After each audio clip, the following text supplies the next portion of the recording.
Oh, that felt good.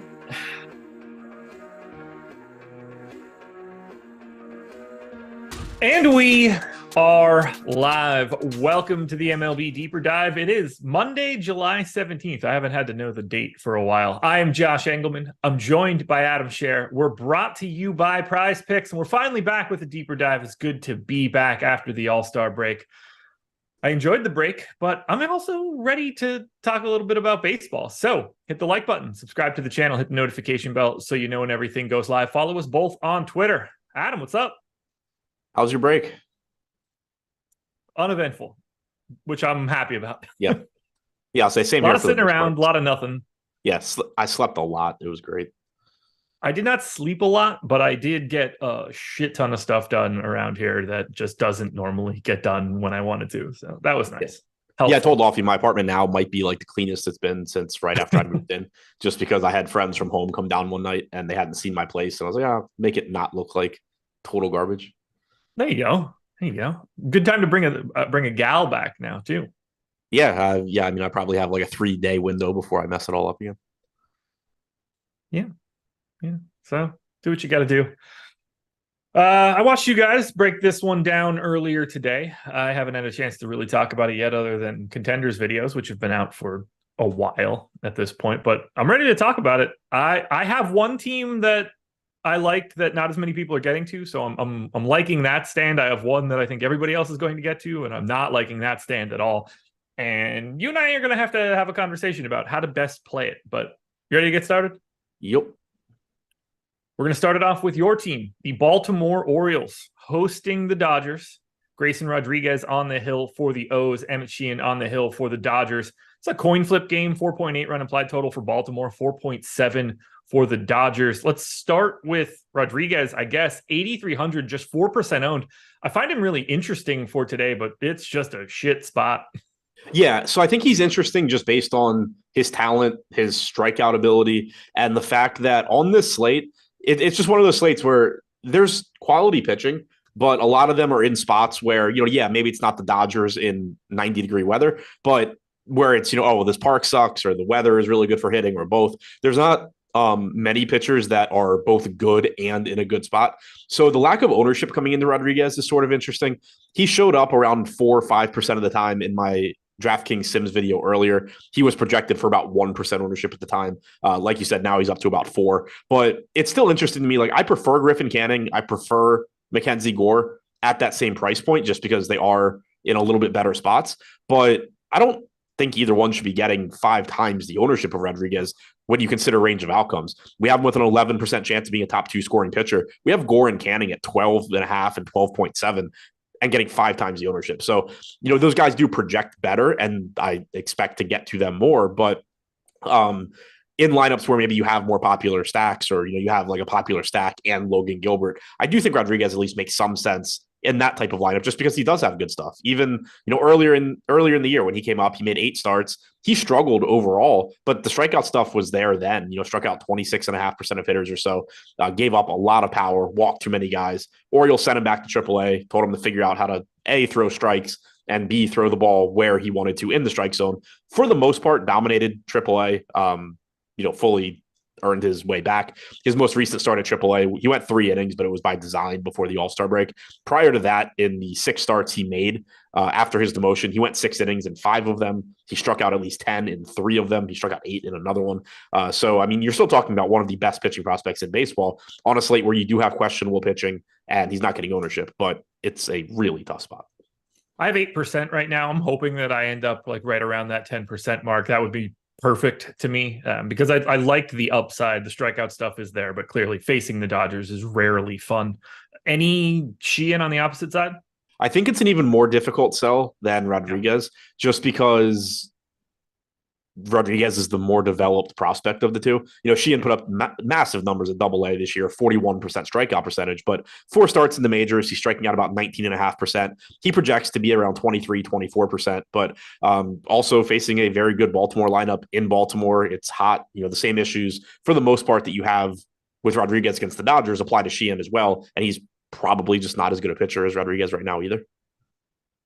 Let's talk some bats. And I I don't really know where to start here. The Orioles are 10th in ownership. The Dodgers are 11th. They're separated by 0.2% in ownership. So start with the team that you think you'll have more of.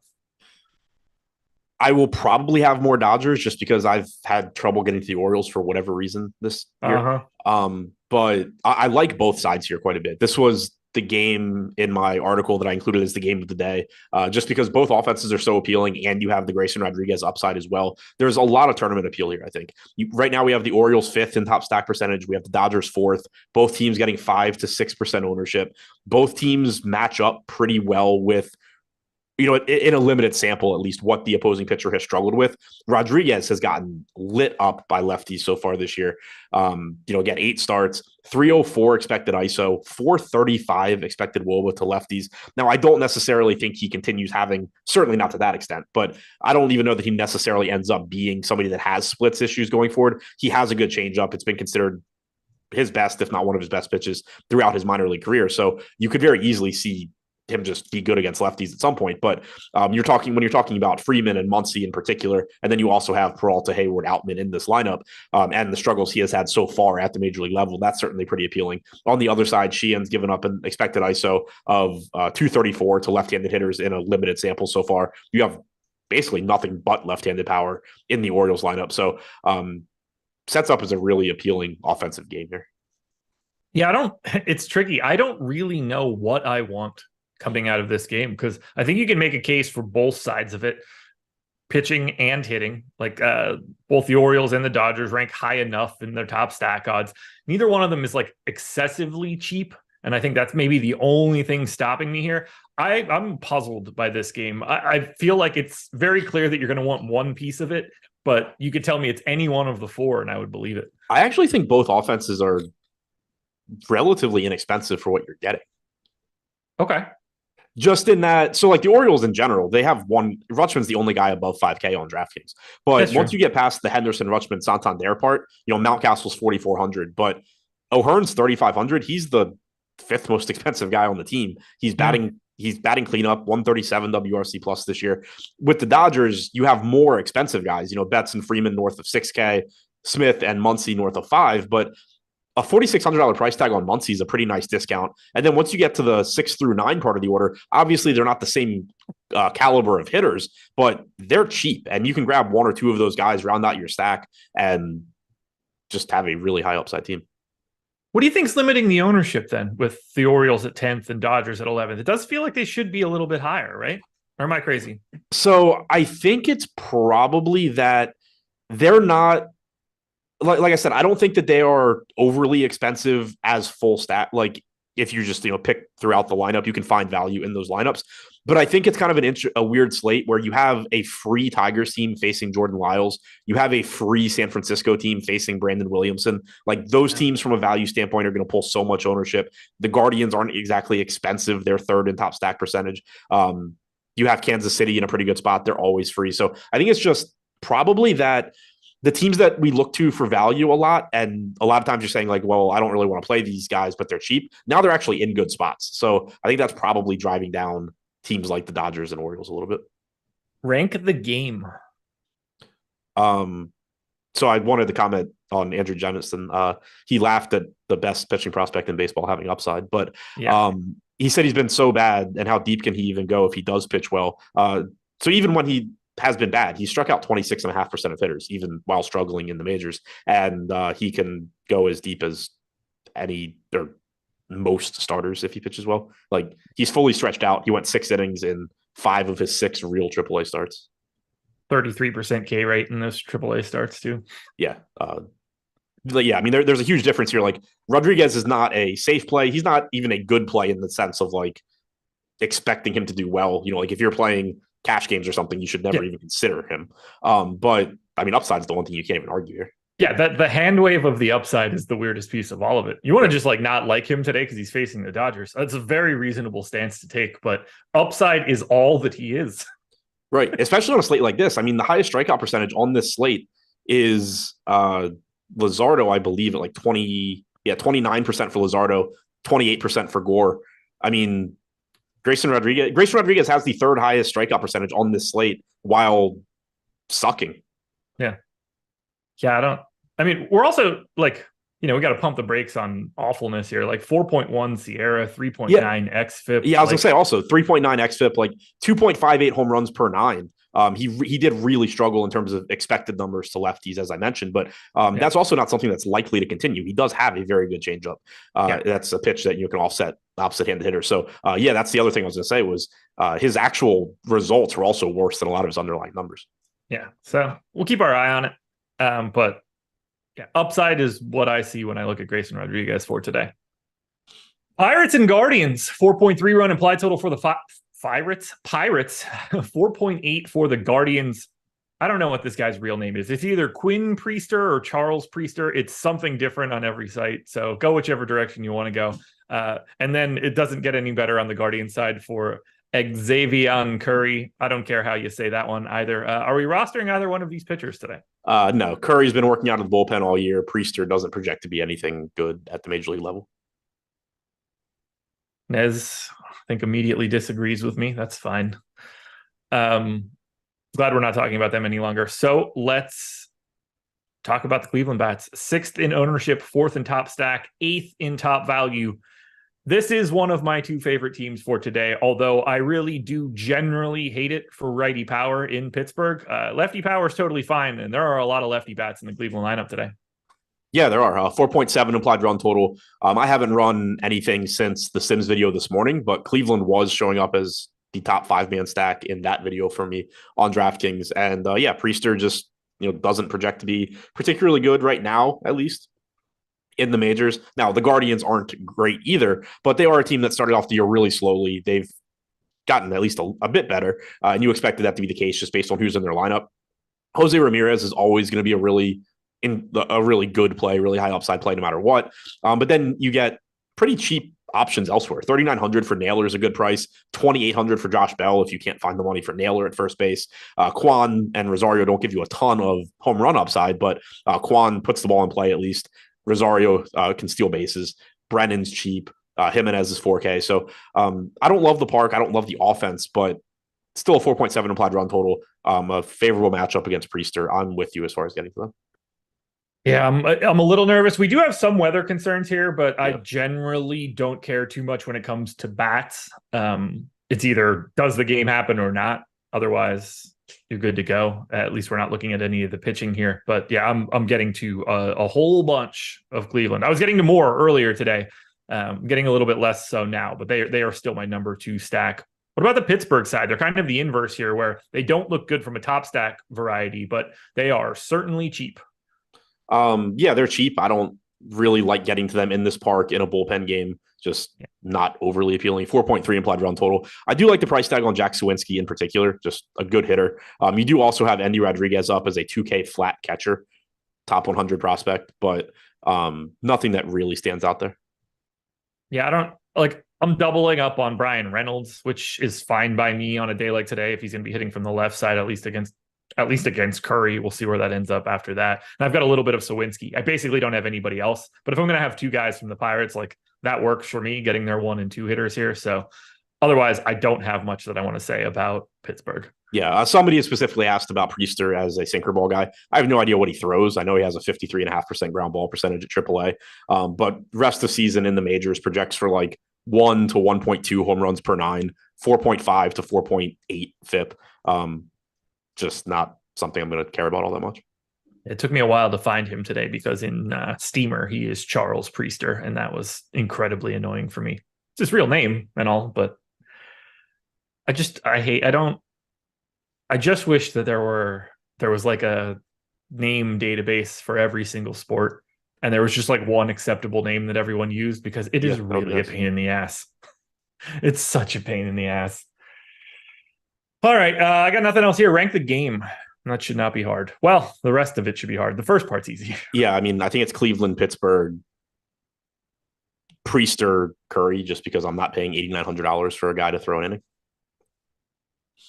Hit the like button, folks. We're at 58. First day back after a while. So we're at 455 viewers. No reason we can't make that number go up a little bit further. Schedule for the rest of the day. Simple. MLB Live Before Lock coming up next. They'll take you all the way up until 7 p.m. Good slate tonight, too. 100K up top on DraftKings. It's going to be in my pocket in like 7 hours or whatever the hell. Can't wait. Can't wait. Not gonna, if it's not in mine, I also hope that it's not in Adam's. No? I didn't hear what you said. I was just talking about how I don't want you to win tonight. I mean, that was kind of, I assumed that was what you were getting at, but I didn't hear what you actually said. And if you can't pick up a dub tonight on DraftKings or FanDuel, make it easier on yourself and sign up at BetMGM. Link in the description of this video. You are going to get 1 free month of Stochastic Plus Platinum. That's going to cover everything. Projections, ownership, top stacks, top pitchers, every sport that we're talking about, lineup generator for baseball, lots of stuff. That's just right out of the gate. That's the bonus on our end. But you also get up to $1,000 paid back in bet credits if your first bet loses. So let's say you put $500 down on something and it wins. This is your first bet. That's great. You just move forward with that money in your account. You don't have anything to worry about. If it loses, you will get that $500 back in bet credits, and you can do that up to $1,000. My recommendation, start checking the couch cushions for change. Find as much money as you can. Take the shot on the full 1,000. No reason not to. Link in the description. Remember, though, the legal age for gambling in most states is 21 or over. If you or someone you know has a gambling problem, please call 1-800-GAMBLER. Reds and Giants. Obviously, we got a little bit of weather here. Not sure how much that's going to matter, but it does matter for one piece of this. Yeah, I'll say I think it scares me for Logan Webb. Yeah. 4.4 run implied total for Brandon Williamson, for the Reds, Brandon Williamson on the hill. You shouldn't ever want to go to him anyway. 5.3 run implied total for the Giants. Logan Webb on the hill, 23% owned. It really scares me to get to Logan Webb. Like, obviously talented. In a quarter of the lineups with some potential weather, I am happy to be light here, but I do understand that he's talented. Yeah, he's a good pitcher, gets a lot of ground balls, has a good enough strikeout percentage, especially for this slate, 25.3%, only behind Luzardo, Gore, Rodriguez, McClanahan. 2.92 xFIP is the best on the slate. He's really good. Now, it is a massive downgrade in park going from San Francisco to Cincinnati. As a result, you still have a 4.3 implied run total here for the Reds. He's also expensive at 10.8. The ownership is what concerns me the most. Just like, I don't necessarily know why I want to pay 10.8 for Webb when I could just pay like 7,900 for Gore and get a hell of a lot better bats around him. But at the same time, it probably goes back to what we were talking about at the beginning of the show too, where you have these cheap offenses in really good spots. So you're going to get in a lot of situations where like you're just saying, well, I can make the same lineup and I can play either Gore or I can play Webb as a result of like the Tigers being so cheap, the Giants being so cheap. So I do think Webb is a good play here, but the weather is concerning. It does look like you could get storms mid-game, which would potentially knock him out. I haven't decided exactly how I'm going to handle it right now. Typically, I leave guys in the player pool and just hope for the best. But definitely something that I'll want to pay more attention to as we get closer to lock. I wouldn't be surprised if I pull him at like 645 because like I have half the field right now. And if that's the case, like I'd rather just have 0 at that point in time. If I was getting to him, then I'd be like, okay, this is something that I should evaluate. But if I'm already close to the bottom, I'd rather just not worry about it. The thing that's concerning me is for a little rain. The thing that concerns me is like, one, obviously you could just have storms miss, happens. But also like with the relative lack of pitching on this slate, like when you look at projections, you have Webb projected for 16.3 on DraftKings. He's the second highest projected pitcher behind Gilbert, who stands out as the clear top guy. But you just have all these guys in the like 13, 14 to like 16 point range. Even if like, let's say you get storms in like the 5th inning or the 6th inning, even if that does knock Webb out of the game, there's a pretty good chance that he's one of the better pitchers on the slate if he had given you 5 shutout innings. Yeah. 5 shutout innings is a bold statement on a day like today in Cincinnati, though. Yeah. I mean, it's also a really good pitcher. It is. I'm worried about, I get worried about him in parks like this because as these extreme ground ball pitchers do tend to give up when a ball is hit in the air, it tends to be hit in the air. And this is not a great spot for that. Like that plays against him. Yeah.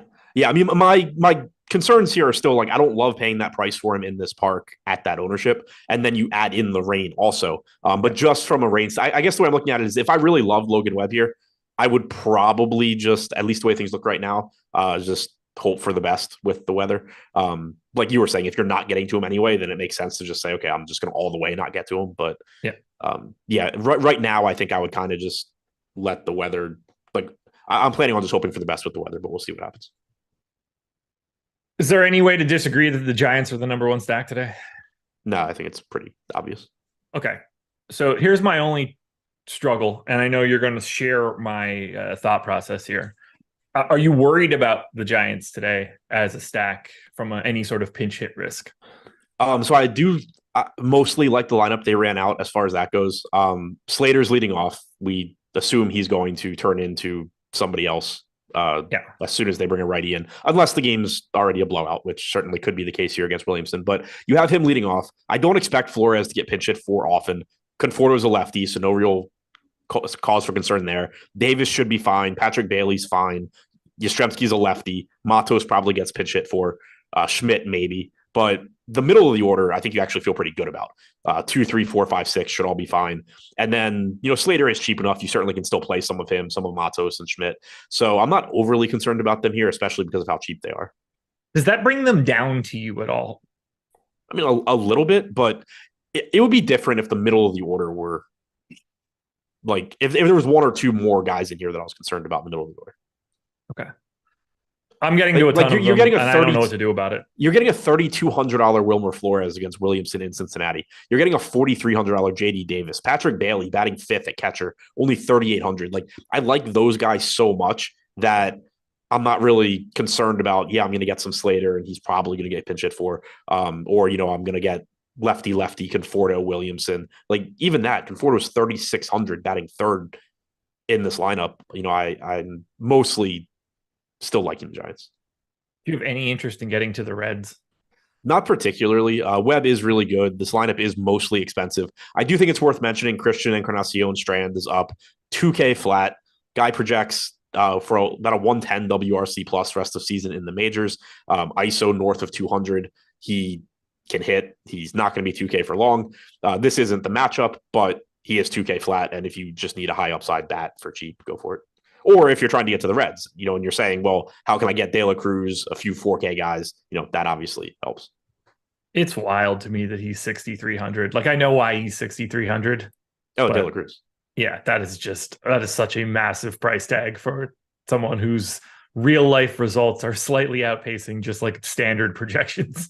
Yeah. I mean, it's one of those, like, I think it's a good price tag, but it's a good price tag if like everything else were priced differently. Like, you cannot have Ellie De La Cruz be basically the same price as Shohei Ohtani. No, not so much. Like, if you're using like whatever algorithm is creating $6,300 for De La Cruz should be making Ohtani like 7,800. Yeah, it's problematic. But look, if you're just basing this on results, then he should probably be 6,300 given the fact that he's just been raking. And I kind of like that it's there, because if they priced him at like 5K where he probably should be, it would just be owned every day. Right. It would just, your slate would just come down to like, oh, great, he got on base and stole 3 times again, and homered.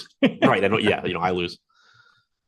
I find the Reds like mildly interesting, but I could see a couple homers. Yeah. It's a scary spot. They're just so expensive. They're priced like they play here today. Not the Giants aren't. Right. Yeah, I mean, and my thing right now, at least looking at ownership, like ownership's so flat on pretty much every team that isn't the Giants or the Tigers. I think the Reds are interesting. I would much rather just be getting more Dodgers and Orioles. Sure. Rank the game. Giants, Webb, but again, weather is iffy. Ignoring weather though, Webb, Reds, Williamson. 4.1 run implied total for the Cardinals, 4.2 for the Marlins. Miles Michaelis and Jesus Luzardo going in this one. No ownership coming into Michaelis. 13% ownership coming into Luzardo at 10-2. What do you want to do here with Luzardo? Cardinals, talented. Luzardo at 10-2 is sort of the comp for Logan Webb if you want to go a different direction. Do you like Luzardo more? I wouldn't say more. I do think he's an interesting tournament play at only 11%. He has the highest strikeout percentage on the slate. He has the second best xFIP on the slate at 3.45. He's only walking 6% of hitters. I get it that the Cardinals are a tough matchup. It's like 80 to 85 degrees, somewhere in there in St. Louis. Not the best matchup, but also the bottom of this lineup kind of sucks. They don't, the lineup doesn't look as good as it normally does, but it just comes back to what we've already said where, it's a scary spot for Luzardo. It's a scary spot for Webb. It's the only like good pitcher on this slate that is in a spot where you're just like, oh, I like this matchup and I like the park and I like the weather is Logan Gilbert. Yep. Other than that, there is but this is scary because case to be made for every single pitcher. So I don't totally get why the guy that all things considered from a fantasy standpoint has probably been the best pitcher on the slate this year is not getting more ownership. I'm hoping that every bit of Logan Webb that I have ends up going to Luzardo, and that like gets me enough Luzardo because I'm still not really getting to him and I hate it. But that's also going to happen when Logan Gilbert is in every lineup I have. And I guess to clarify too, like I do understand why he's not getting the ownership. And the reason is, again, just how projections work. Luzardo has taken a clear step forward. He's been very, very good. But anybody using a projections-based system, as you should be, is still factoring in the Jesus Luzardo of the last couple of years, at least to some extent, where he was not this pitcher. So he's not projecting. You're not just projecting him based off of opening day to now. You're considering what he's been in the past. And that is making him project a bit lower than simply look at it and saying like, hey, he's been phenomenal this year. It's not how statistics work, Adam. 13th in ownership for the Cardinals, 15th in ownership for the Marlins. They are 16th and 10th, respectively, in top stack. Do you anticipate getting to either team for bats? Probably not too much. 4.2 to 4.3 implied run total on both sides. You do have Dylan Carlson leading off for the Cards at 2,500, but I don't think this is a slate where you're starving for value, really, especially amongst hitters. So I don't know how useful that's going to be. In the Sims video earlier, I was getting to like a good amount of Cardinals two-mans, getting to Goldschmidt Arenado or Goldschmidt Contreras. You do have some value with Walker at 3,100. The Young is only 3,100. So they're okay, but Luzardo has been really good. Miami on the other side, I don't think there's a ton to like. Michaelis isn't a great pitcher, but you also just don't have a lot of bats from Miami that you want to get to. The upside for Soler is obviously great, especially in a spot against the pitcher that doesn't strike out a lot of guys. I like the $2,900 price tag on Sanchez. Arise is phenomenal, but he's also $5K for a bunch of singles. So it's tough to. It's not that I think either team is bad. Like if I'm getting to either one, I don't care. It's not like, when you stack the A's with like a 2.5 implied run total and it's like, what the hell am I doing? But it's more, I still just prefer other teams over these guys. Yeah, the most I have of anybody on either team is either 3% of Arenado or 3% of Arias. So I'm just not getting to this one all that much. Rank the game. I'm going to go Michaelis last. Okay. I guess Luzardo, Cards, Miami, Michaelis. I think you could make the case for Cards, Luzardo, Miami, Michaelis. Okay. Rangers and Rays, 4.1 run implied total for the Rangers, 4.6 for the Rays. Dane Dunning going for Texas. Shane McClanahan on the hill for Tampa. 5% ownership coming into Dunning at 6,300. 3% ownership coming into Shane McClanahan at 11,600. Which pitcher do you think you're going to end up with more of? Hopefully neither one. Yeah. I mean, on a normal day, I hope my answer is Shane McClanahan, right. But it's not a normal day. Yeah, I mean, the case for McClanahan is just like, what if 18 points wins the slate at pitcher? Yeah. But this is somebody that the Rays generally don't let go as deep into games as other pitchers of his talent level anyway. And now you have him coming back from an injury. It's really, really tough to pay. And you're facing the Rangers. It's really tough to pay this price tag for him. Even at that ownership, I have trouble with it. Dunning on the other side at 6,300. Sure, like he's cheap, but I just don't think that you're going to have trouble finding value today. I don't think you're really going to need to pay down all that much. Now, I will say when I ran the Sims video earlier, Jordan Lyles was showing up a lot at 5,600. I think I would actually still prefer going to him over Dunning anyway, but most likely you're just not going to get to either one because what generally happens over the course of the day is you're using projected lineups early on, and so you don't project as much value, and then lineups come out and you're like, oh, Dylan Carlson's batting leadoff at 2,500. Whereas he was projected that ninth. So you get stuff like that where you end up just saying, oh, well, I don't need Dane Dunning or Jordan Lyles or whoever. So obviously a brutal matchup for Dunning, not a good strikeout pitcher. You can say he's underpriced just because he's a starter at 6,300, but I don't have interest in either guy. The Rays are 12th in ownership. The Rangers are 17th. So neither team is really pulling all that much, but the Rays are 5th in top stack. Rangers are 17th. Tough spot for the Rangers because they are getting McClanahan. How do you feel about the Tampa bats here? Yeah, I'd like to get to some Tampa. I think they're pretty similar to the Dodgers and the Orioles. It's backed up by the top stacks tool as well, but I just view them as a very high upside offense in a decent spot. It's a different spot than the Dodgers game. Like Rodriguez and Sheehan both are more talented than Dunning, at least in terms of getting strikeouts and, I think being difficult to hit. Dunning's okay at limiting production, but doesn't get a lot of strikeouts. But you just still have a really talented Tampa lineup. They're not getting much ownership because they are relatively expensive compared to teams like the Tigers, the Giants, but they're not that expensive. Like Franco is $6K, Arozarena is $5,700. Nobody else on the team is above $5K on DraftKings. You have a $3,400 Jose Siri hitting sixth that can offset some salary. So they're expensive, but it's not like they're astronomically priced and you have a bunch of really good pitchers to pay up for. So I think they're in that same sort of bucket with the Dodgers and the Orioles, where I would like to be getting to them. I think they look good in tournaments. I'm getting to quite a bit of Wander Franco as like my filler one-off shortstop, which I'm obviously very happy to have happen. That works for me. I have 11 Rays stacks, so I'm there, but nothing too crazy. No, not sort of like a major stand, but it is a team I'm getting to. I am not getting to Texas. No, me neither. Or I don't expect to. And I would say, like I said, Tampa Bay is similar to the Dodgers and O's. Ideally, I would like to get to the Dodgers and O's before Tampa just because of the park and the weather. But I think it's a similar type of play. Rank the game. Texas or Tampa, and I'm done. Yep, I agree. Individual Rangers. The second answer, I think, is Texas, but yeah, I agree. It's if McClanahan weren't 11-6, you could start having conversations about like how to work him in today, but he's 11-6. Right. Yeah, make him 10K, and I think the conversation starts. If he's like 9K, he's an actively good play. Stupid underdog pop-ups when I don't care. Oh, Omar Yurtsevin signed with the Jazz. Cool shit. Well, the one that we got earlier today was Lamar Stevens was cut by the Spurs, and I was like, I just learned Lamar Stevens was on the Spurs. I said the same exact thing. I was like, I had no idea he was on the Spurs. No, I mean, I assume that happened. I don't like. I missed that one. I don't mind.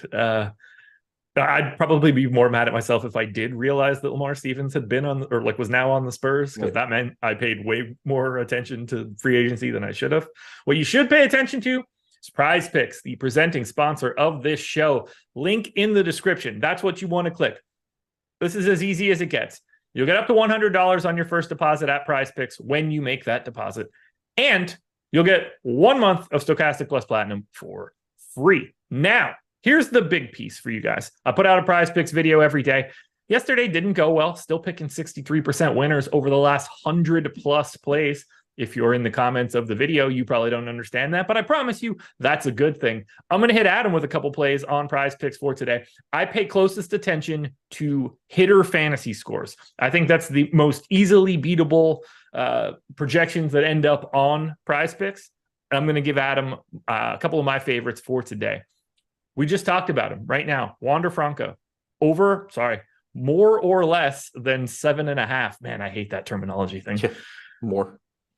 Yeah, this is my second favorite play of anything that exists. I got him going more 62% of the time. So feeling really good there.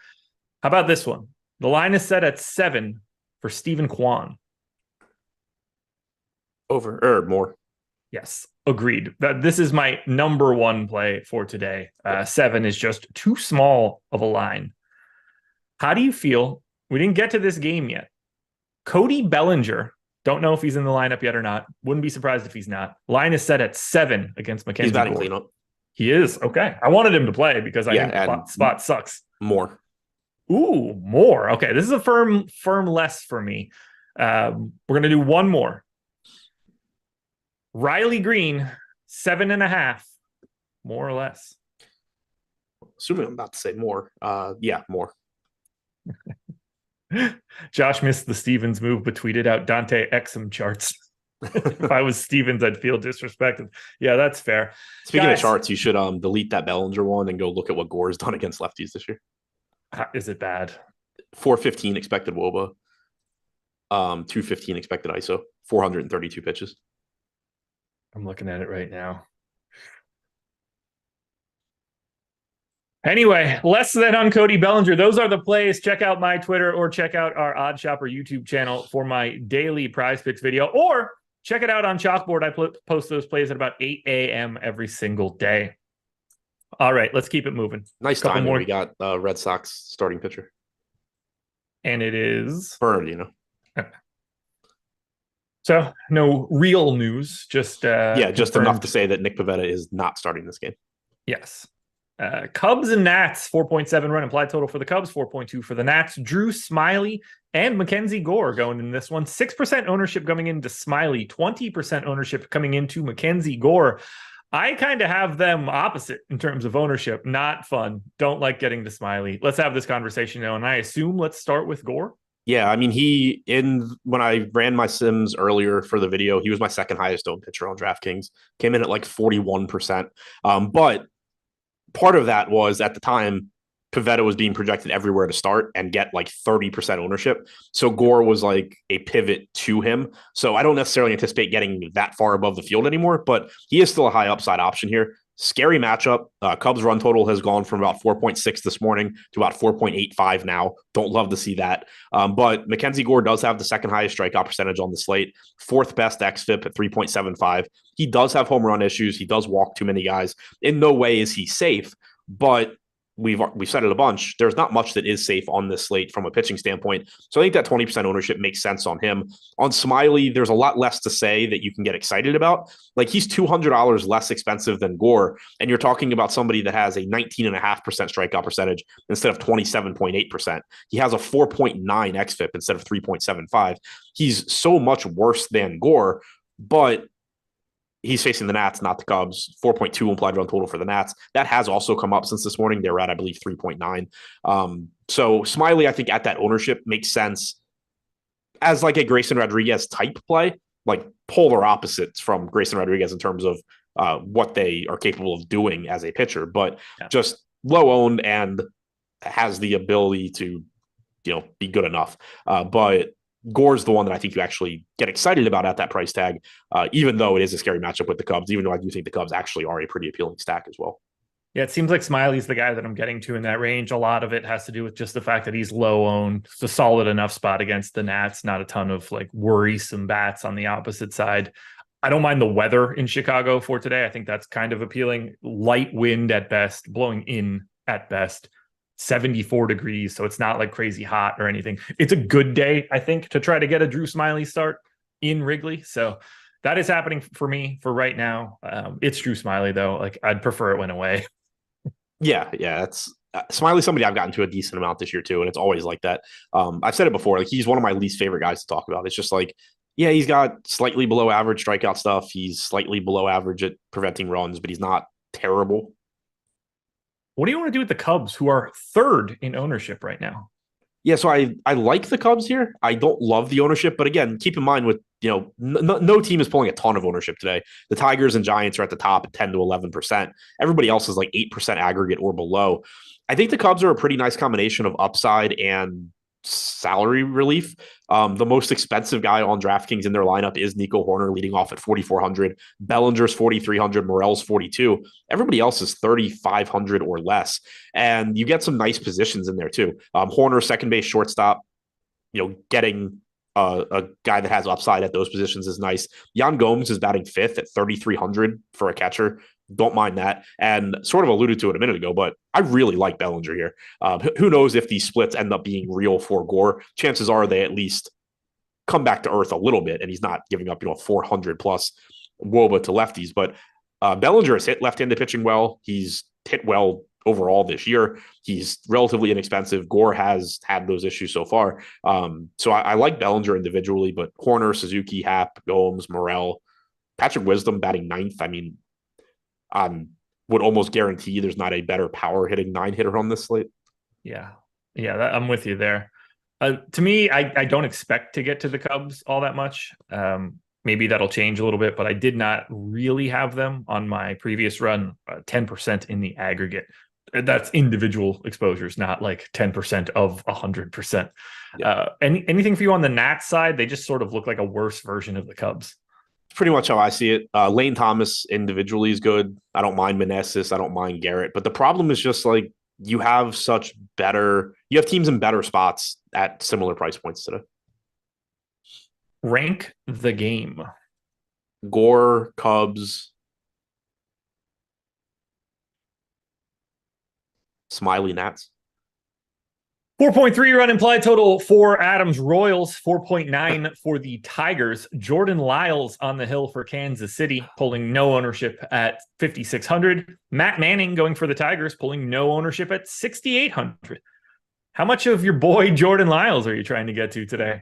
I would like to not get to much at all. I had 25% in the sim I ran earlier. But again, he's just somebody that hopefully I get less of now that we're closer to lock. You've had more value open up and all of that. The case to be made for him, like the one thing that I did like in the lineups that he was in when I did my Sims video is it wasn't like I was leaving a bunch of money on the table and then just playing Jordan Lyles because he's low owned. It was getting you, a good 5-man stack with like Shohei Ohtani and Jose Ramirez one-offs or something like that. So you were seeing the added upside from the bats. And at that point, you're just hoping that Jordan Lyles is able to control the Tigers. But their run total has dropped by about a quarter of a run. So there's that. But I don't want to get to either pitcher here. They are both, I think, playable in the sense of they're facing bad offenses and they're not popular and they're cheap. But outside of just contrarian plays, I don't think there's much reason to get to either one. Lyles is very bad and Manning is not good. I was hoping you were going to keep talking. I heard absolutely nothing that came out of your mouth for that entire run on pitching. No idea where my audio went. It was just gone. No clue. Good. Is it back? No. Well, I switched it quickly to come out of my laptop instead of go into my AirPods so that I could at least continue this conversation. But you were going and I was just trying to watch your mouth get ready to like slow down to be able to hop back in. So one thing I didn't say about the pitching, I kind of just said Lyles is very bad. Manning is less bad, but still bad. This Kansas City lineup is absolute garbage. There's no Perez. There's no Garcia that normally has been leading off for them. And I think they're missing somebody else that I can't place. But either way, that Perez in particular is a big loss, both in terms of getting to Kansas City and also if you wanted to roll the dice on Matt Manning. It's a big loss there. That's a big reason I get so much KC usually is you have a good hitting catcher. Now, granted, you do have a catcher hitting cleanup still in Freddie Fairman, but not Salvador Perez. I don't really have any of Kansas City. I assume they'll be your most exposed stack. How are we handling the Tigers today? Number 2 in top stack, number 3 in top value, number 1 in ownership. I get what's happening here. I will not have this Tigers team. Yeah, I mean, they showed up as my 5th highest owned stack earlier, and that was with me getting to a lot of Lyles. They look good. Jordan Lyles has allowed a 222 expected ISO to lefties this year, 216 to righties. Tigers are getting a bit more healthy. You have Riley Green back in there. He looks good. McKinstry leading off third base outfield at 3,600 looks good. Torkelson should be able to put the ball in play against Lyles. I like Kerry Carpenter at 3,200, Vierling at 3,300. Like, I think there's actually a lot to like in this Tigers lineup. The ownership is the biggest concern. Anytime that you are getting the most or second most aggregate ownership going to a team that has an 87 WRC plus against right-handed pitching this year, it's not exactly ideal. But I think that, looking at the Tigers active roster like that is a little bit misleading when McKinstry, Green, Carpenter, Vierling at the very least are all pretty solid options. Yeah, like I clearly think that they are one of the top stacks you can get to. They came out second in my top stack tool as well. Their raw talent is never going to be a thing that I'm going to get to on days where there are unknown teams that are better than them on paper. Right. So yeah, that's kind of the thing. I'm happy to not be there, but they are good plays. Yeah, somebody said ask Zach Eflin how trash this lineup is. Yeah, it was a different lineup yesterday. And it was trash yesterday also, but it was worse than today. But my other point that I was going to make was I got distracted by that stupid comment. How good could it have been anyway? I don't remember what I was going to say at all. All right. Something about no, I was going to say that because you were saying how there's just so many teams getting less ownership that are better. That's sort of what I was getting to earlier, talking about earlier with like teams like the Orioles, the Dodgers, the Rays. You're going to get very, very high median projection lineups by plugging in 5 Tigers, going to Logan Gilbert, going to whoever as your SP2, and then just getting like really good one-offs around them. That's going to project really well. But at the end of the day, you can get a similar build, like a similar team where you have good one-offs and good pitching, and just have the Dodgers or the Orioles or the Rays instead of the Tigers. Rank the game. Tigers, Royals, Manning, Lyles. All righty.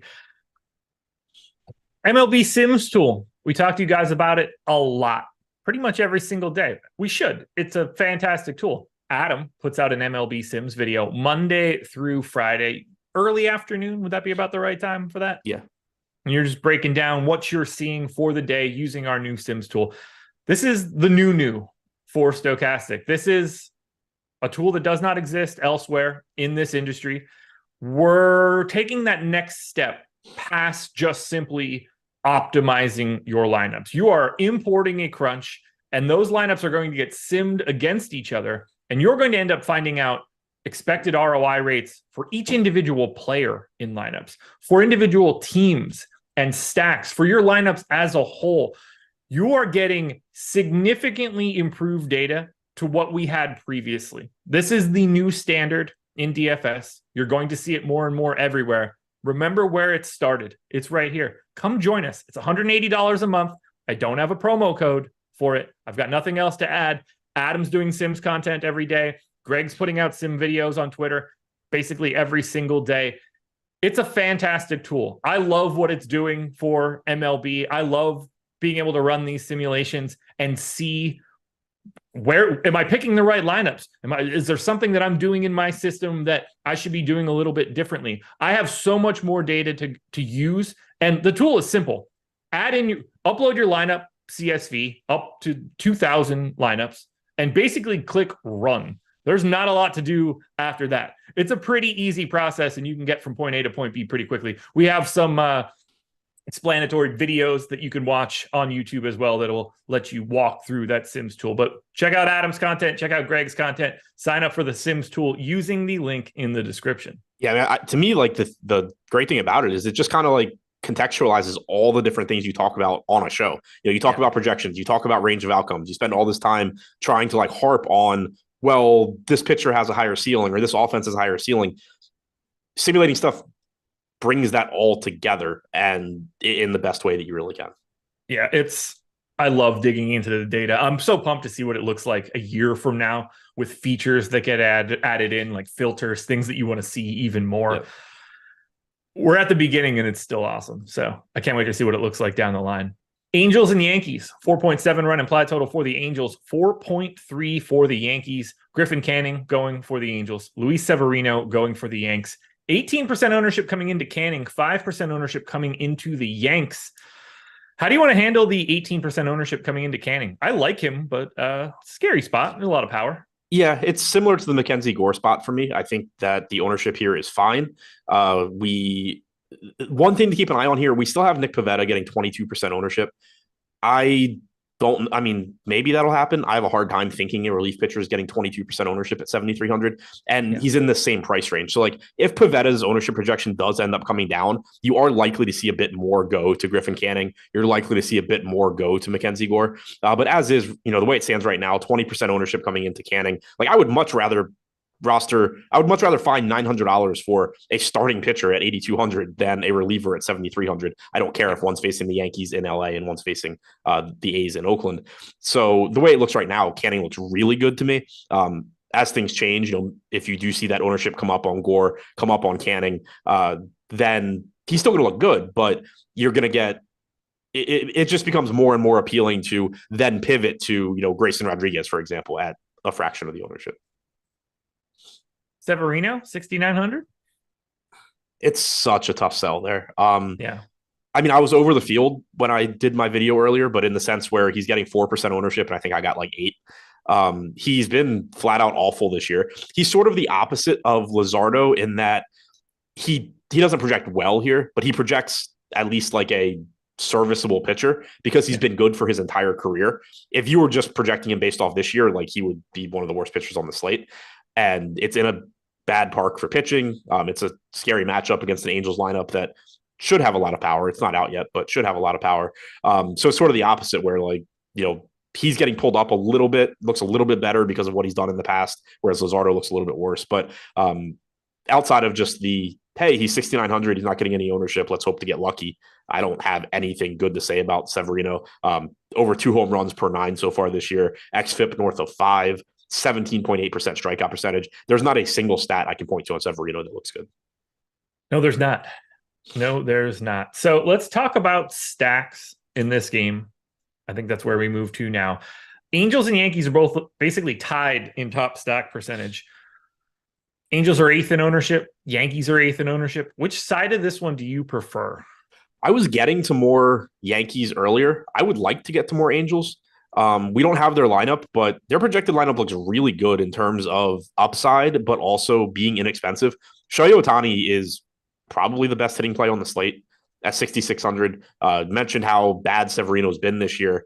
Ohtani is obviously just fantastic, best player in baseball. Severino's allowed a 222 expected ISO and a 414 expected WOBA to lefties this year, and now has to face Ohtani in a good hitter's park. So you absolutely love him, but you're likely to get a sub 3K Zach Neto leading off at shortstop. Mickey Moniak is only 3,800. Taylor Ward's 3,900. The bottom of the order is free. Moustakas, Dice, Renhefo, if he's in the lineup. Like, this team is really, really cheap. And this is just another example of a team that you can build the exact same lineups as you can with like the Tigers. And this team is just better offensively. I don't have much here other than Ohtani, and I think I'm okay with that. But I do like the park. Yeah, and then like to clarify, Ohtani's the one that no matter what, I think I'm getting a lot of Ohtani. Even earlier, I wasn't getting a ton of 5-man Angel stacks, but I was getting 20 to 25% Ohtani. So one way or the other, you're getting Ohtani. It's just a matter of, are you mixing in Neto, Moniak, Ward? And if you are, great. If not, I don't think it's the spot. Like, I can't believe people aren't playing the Angels more or anything. But I do we just got their lineup actually. Pretty much what we had expected. So everything I just said pretty much applies. As far as the Yankees go, Canning has had reverse splits. He does give up a lot of power to righties. He does have a higher strikeout percentage against righties as well. But Torres, Stanton, Bader, Volpe, those are pretty much your right-handed power options. Rank the game. Canning, Angels, Yankees, Severino. 3.9 run implied total for the A's, 4.7 for the Red Sox. Paul Blackburn going for Oakland. Probably Nick Pivetta as the long man for Boston. We'll see how much that matters. Blackburn basically unowned at 6,600. He's 7%. How do you feel about Blackburn here? What do you want to do if it is Pivetta? Those are my questions. I mean, they're not going to announce if it's Pivetta. The reports are that it is Pivetta. Boston Globe said that he's expected to be the long guy. But you still are just running the same risks here with Pivetta, where for one, sometimes bulk reliever doesn't actually mean the next guy in. Typically with Pivetta, it does. But like we just saw this yesterday with, Cueto is going to be the long guy.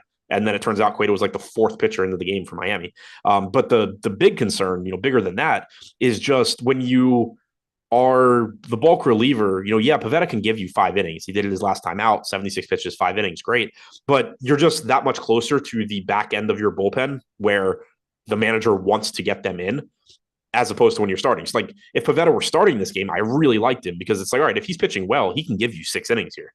Now it's like, okay, hopefully he gives me 5, but like he could just get pulled at 4. And I really don't want to pay 7,300 for that, especially if he's going to get ownership. So if you're getting to him, fine. For me, I would rather just be going to other guys that are going to start the game, especially with him right now still being projected to be popular. It would be one thing if, you thought he's going to be 5% owned. I don't necessarily think he's actually going to be 20 to 22, but I still think he's going to be like 10 to 15. Red Sox bats are 10th in ownership, 7th in top stack. Terrible park for righty power, but lots of lefties in the Boston lineup. I assume potentially, I'm guessing this one's not actually out, or is it? No, it's out. Oh, nice. Lots of lefties in the Boston lineup then. Yeah. Do you like them? Not really. Park sucks, and Blackburn is not bad.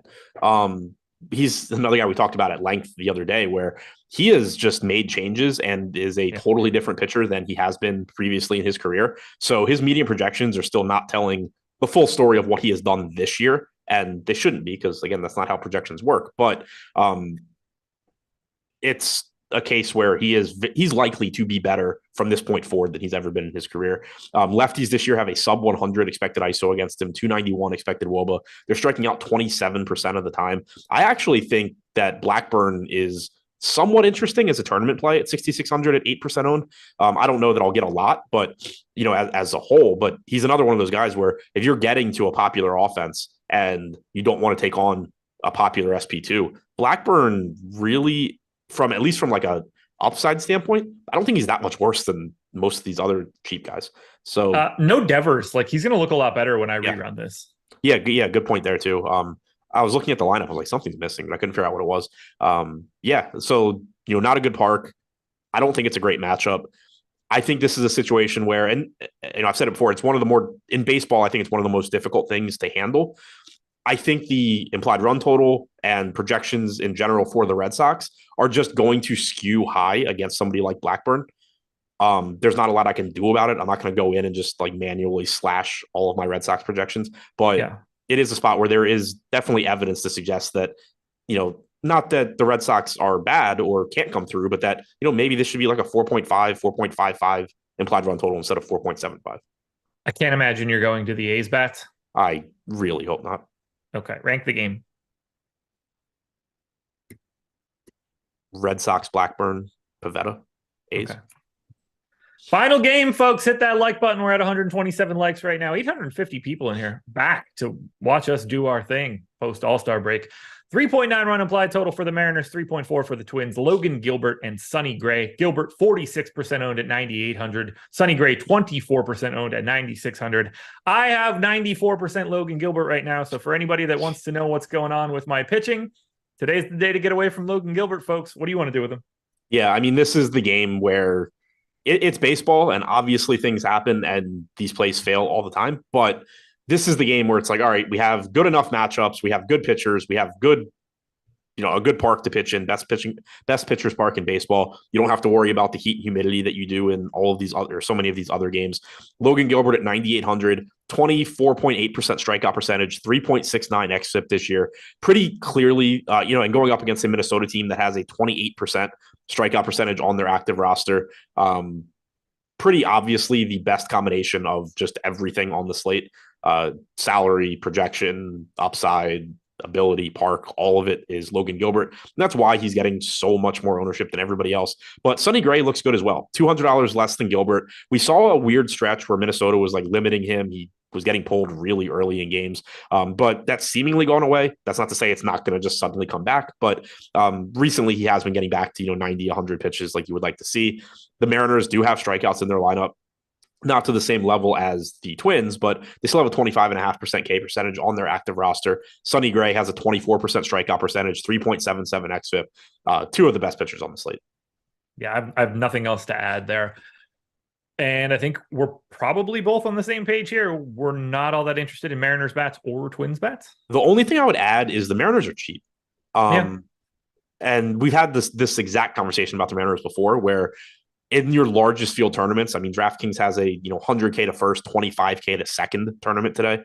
Tournaments like that, I don't hate the idea of just saying, okay, I got Rodriguez, Kelnick, Suarez, Raleigh, and Teoscar Hernandez. Rodriguez is 4,900. Everybody else that I just named is 3,800 or 3,900 or less. There's a lot of talent and upside there. It's not likely to come through because the park sucks and the matchup sucks. But when it does, like, you look at those guys, you can build basically the same team as far as one-offs and pitching and all of that with the Mariners I just named, and for the most part, like the Tigers. Now the Tigers lineup is going to project better, but if you were to say which of those groups is more likely to hit 5 home runs today, it's the Mariners, just based on the hitters that they have. So that's the kind of the case for them, is just the true upside you get from that lineup, but it's a bad spot, bad park, all of that. Yeah. Rank the game. Gilbert, Gray, Mariners, Twins. 10 games up, 10 games down. MLB Live Before Lock coming up next. Thank you to Prize Picks for being the sponsor of this video. Thank you to Jordan Klein for producing. Thanks to Adam, I guess, for showing up for today. You got another hour of content coming up, folks. Don't miss it. Stay right here on this stream. Good luck, everybody. You're playing for second place tonight, but good luck. Everybody wants second place, too. It's still a lot of money. We'll talk to you later.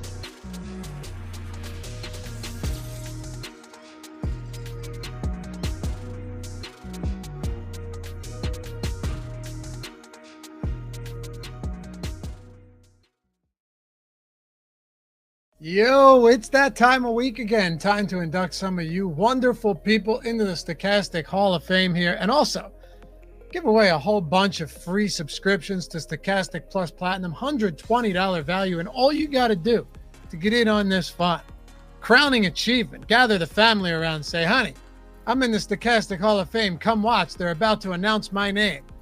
Go to stochastic.com/avatar. Download the Stochastic profile picture. Tweet your wins when you win at Stochastic HOF on Twitter and win a free month of Stochastic Plus Platinum. Get inducted right here. Finish top 3 in a field of 5,000 or more, and boom, you are in. Just like our friend Zach Skaggs, the ever elusive double win. Thank you to the crew and all the tools over at Stochastic.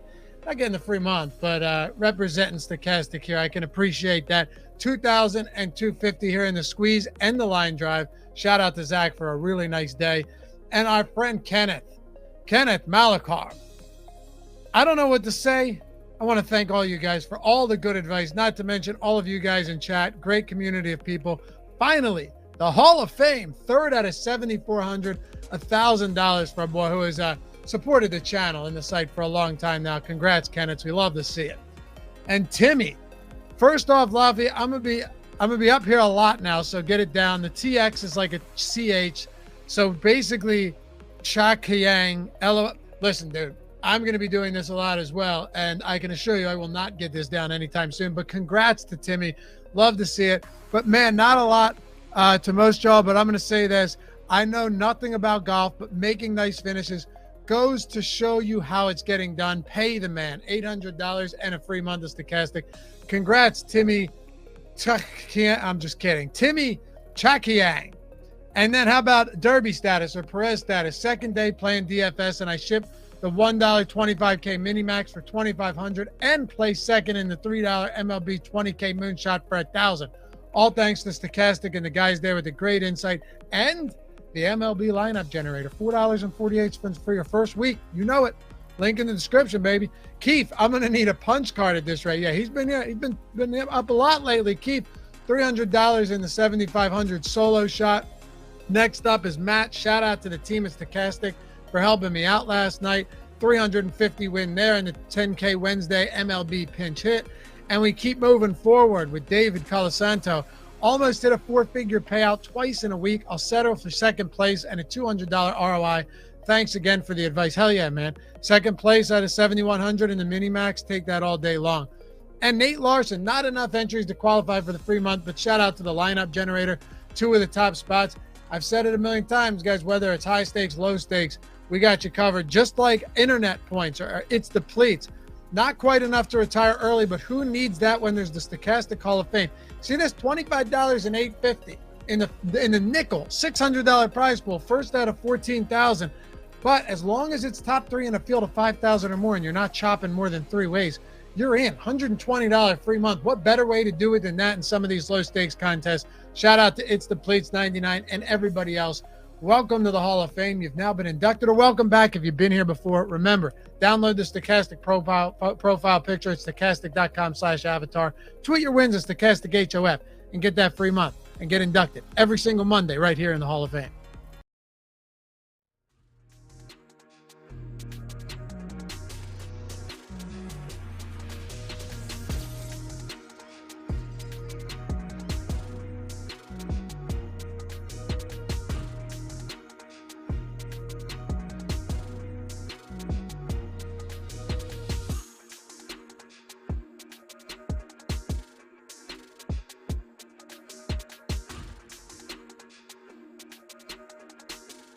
What is happening, everybody? It is Monday. I hope you all had a great weekend, but now Time to break down some MLB DFS with my dear friend, Eric Lindquist, who is growing fast on the Twitter spheres. He's posting tons of valuable betting content. So if you guys are not following at Eric Lindquist on Twitter, you're doing yourself a disservice because you're missing out on some really good bets that Eric is putting out there. So go follow Eric on Twitter.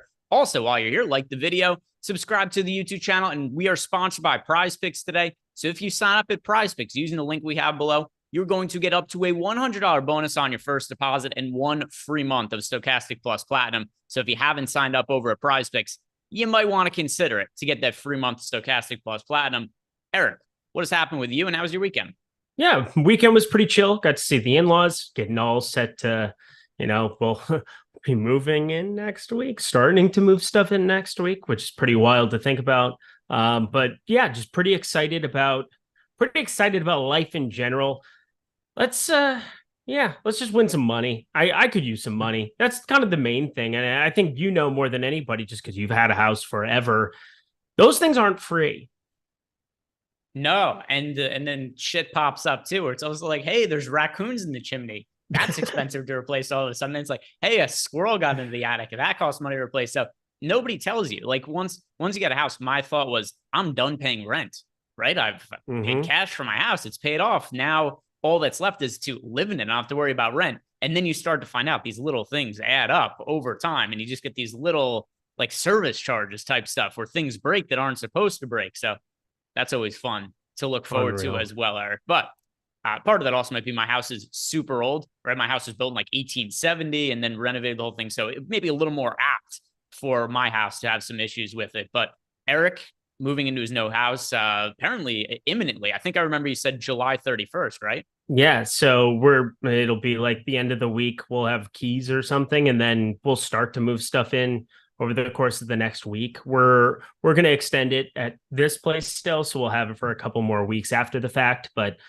just start putting stuff in the car, going 3 blocks that way. So it'll be a lot of fun. I'll have Jordan Klein over, maybe wine and dine the young man as he helps me put together my new studio. Make me look good.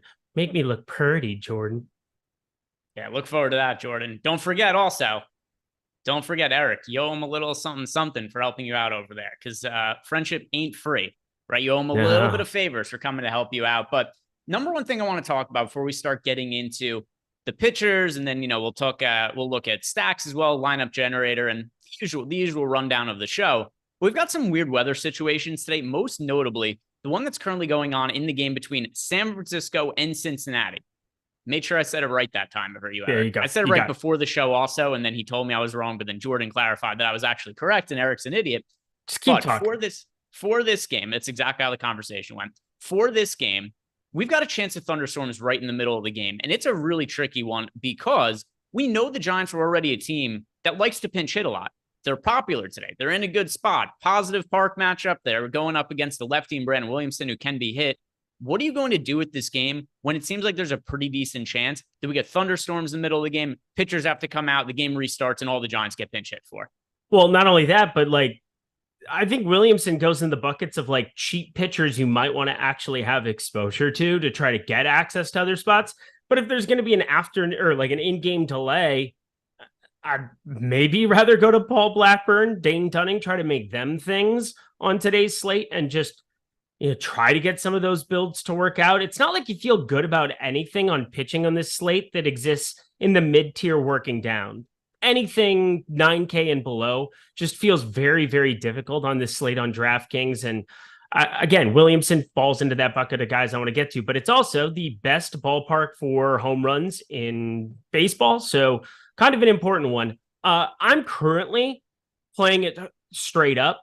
We still have an hour. I'm sure we're going to get information over the course of that next hour. We'll have 5 minutes from the time the show that gets over to kind of revamp anything if we don't have official news there. But as it stands, I'm just kind of doing what I normally do with San Francisco. I give a little bit of a downgrade to some of the bats that I'm worried about getting pinch hit for. The JD Davises, knowing that full well there's going to be some lefties that are going to come into this game for San Francisco at some point. But are you doing anything particular? Because right now it seems decent enough where I just kind of let it ride.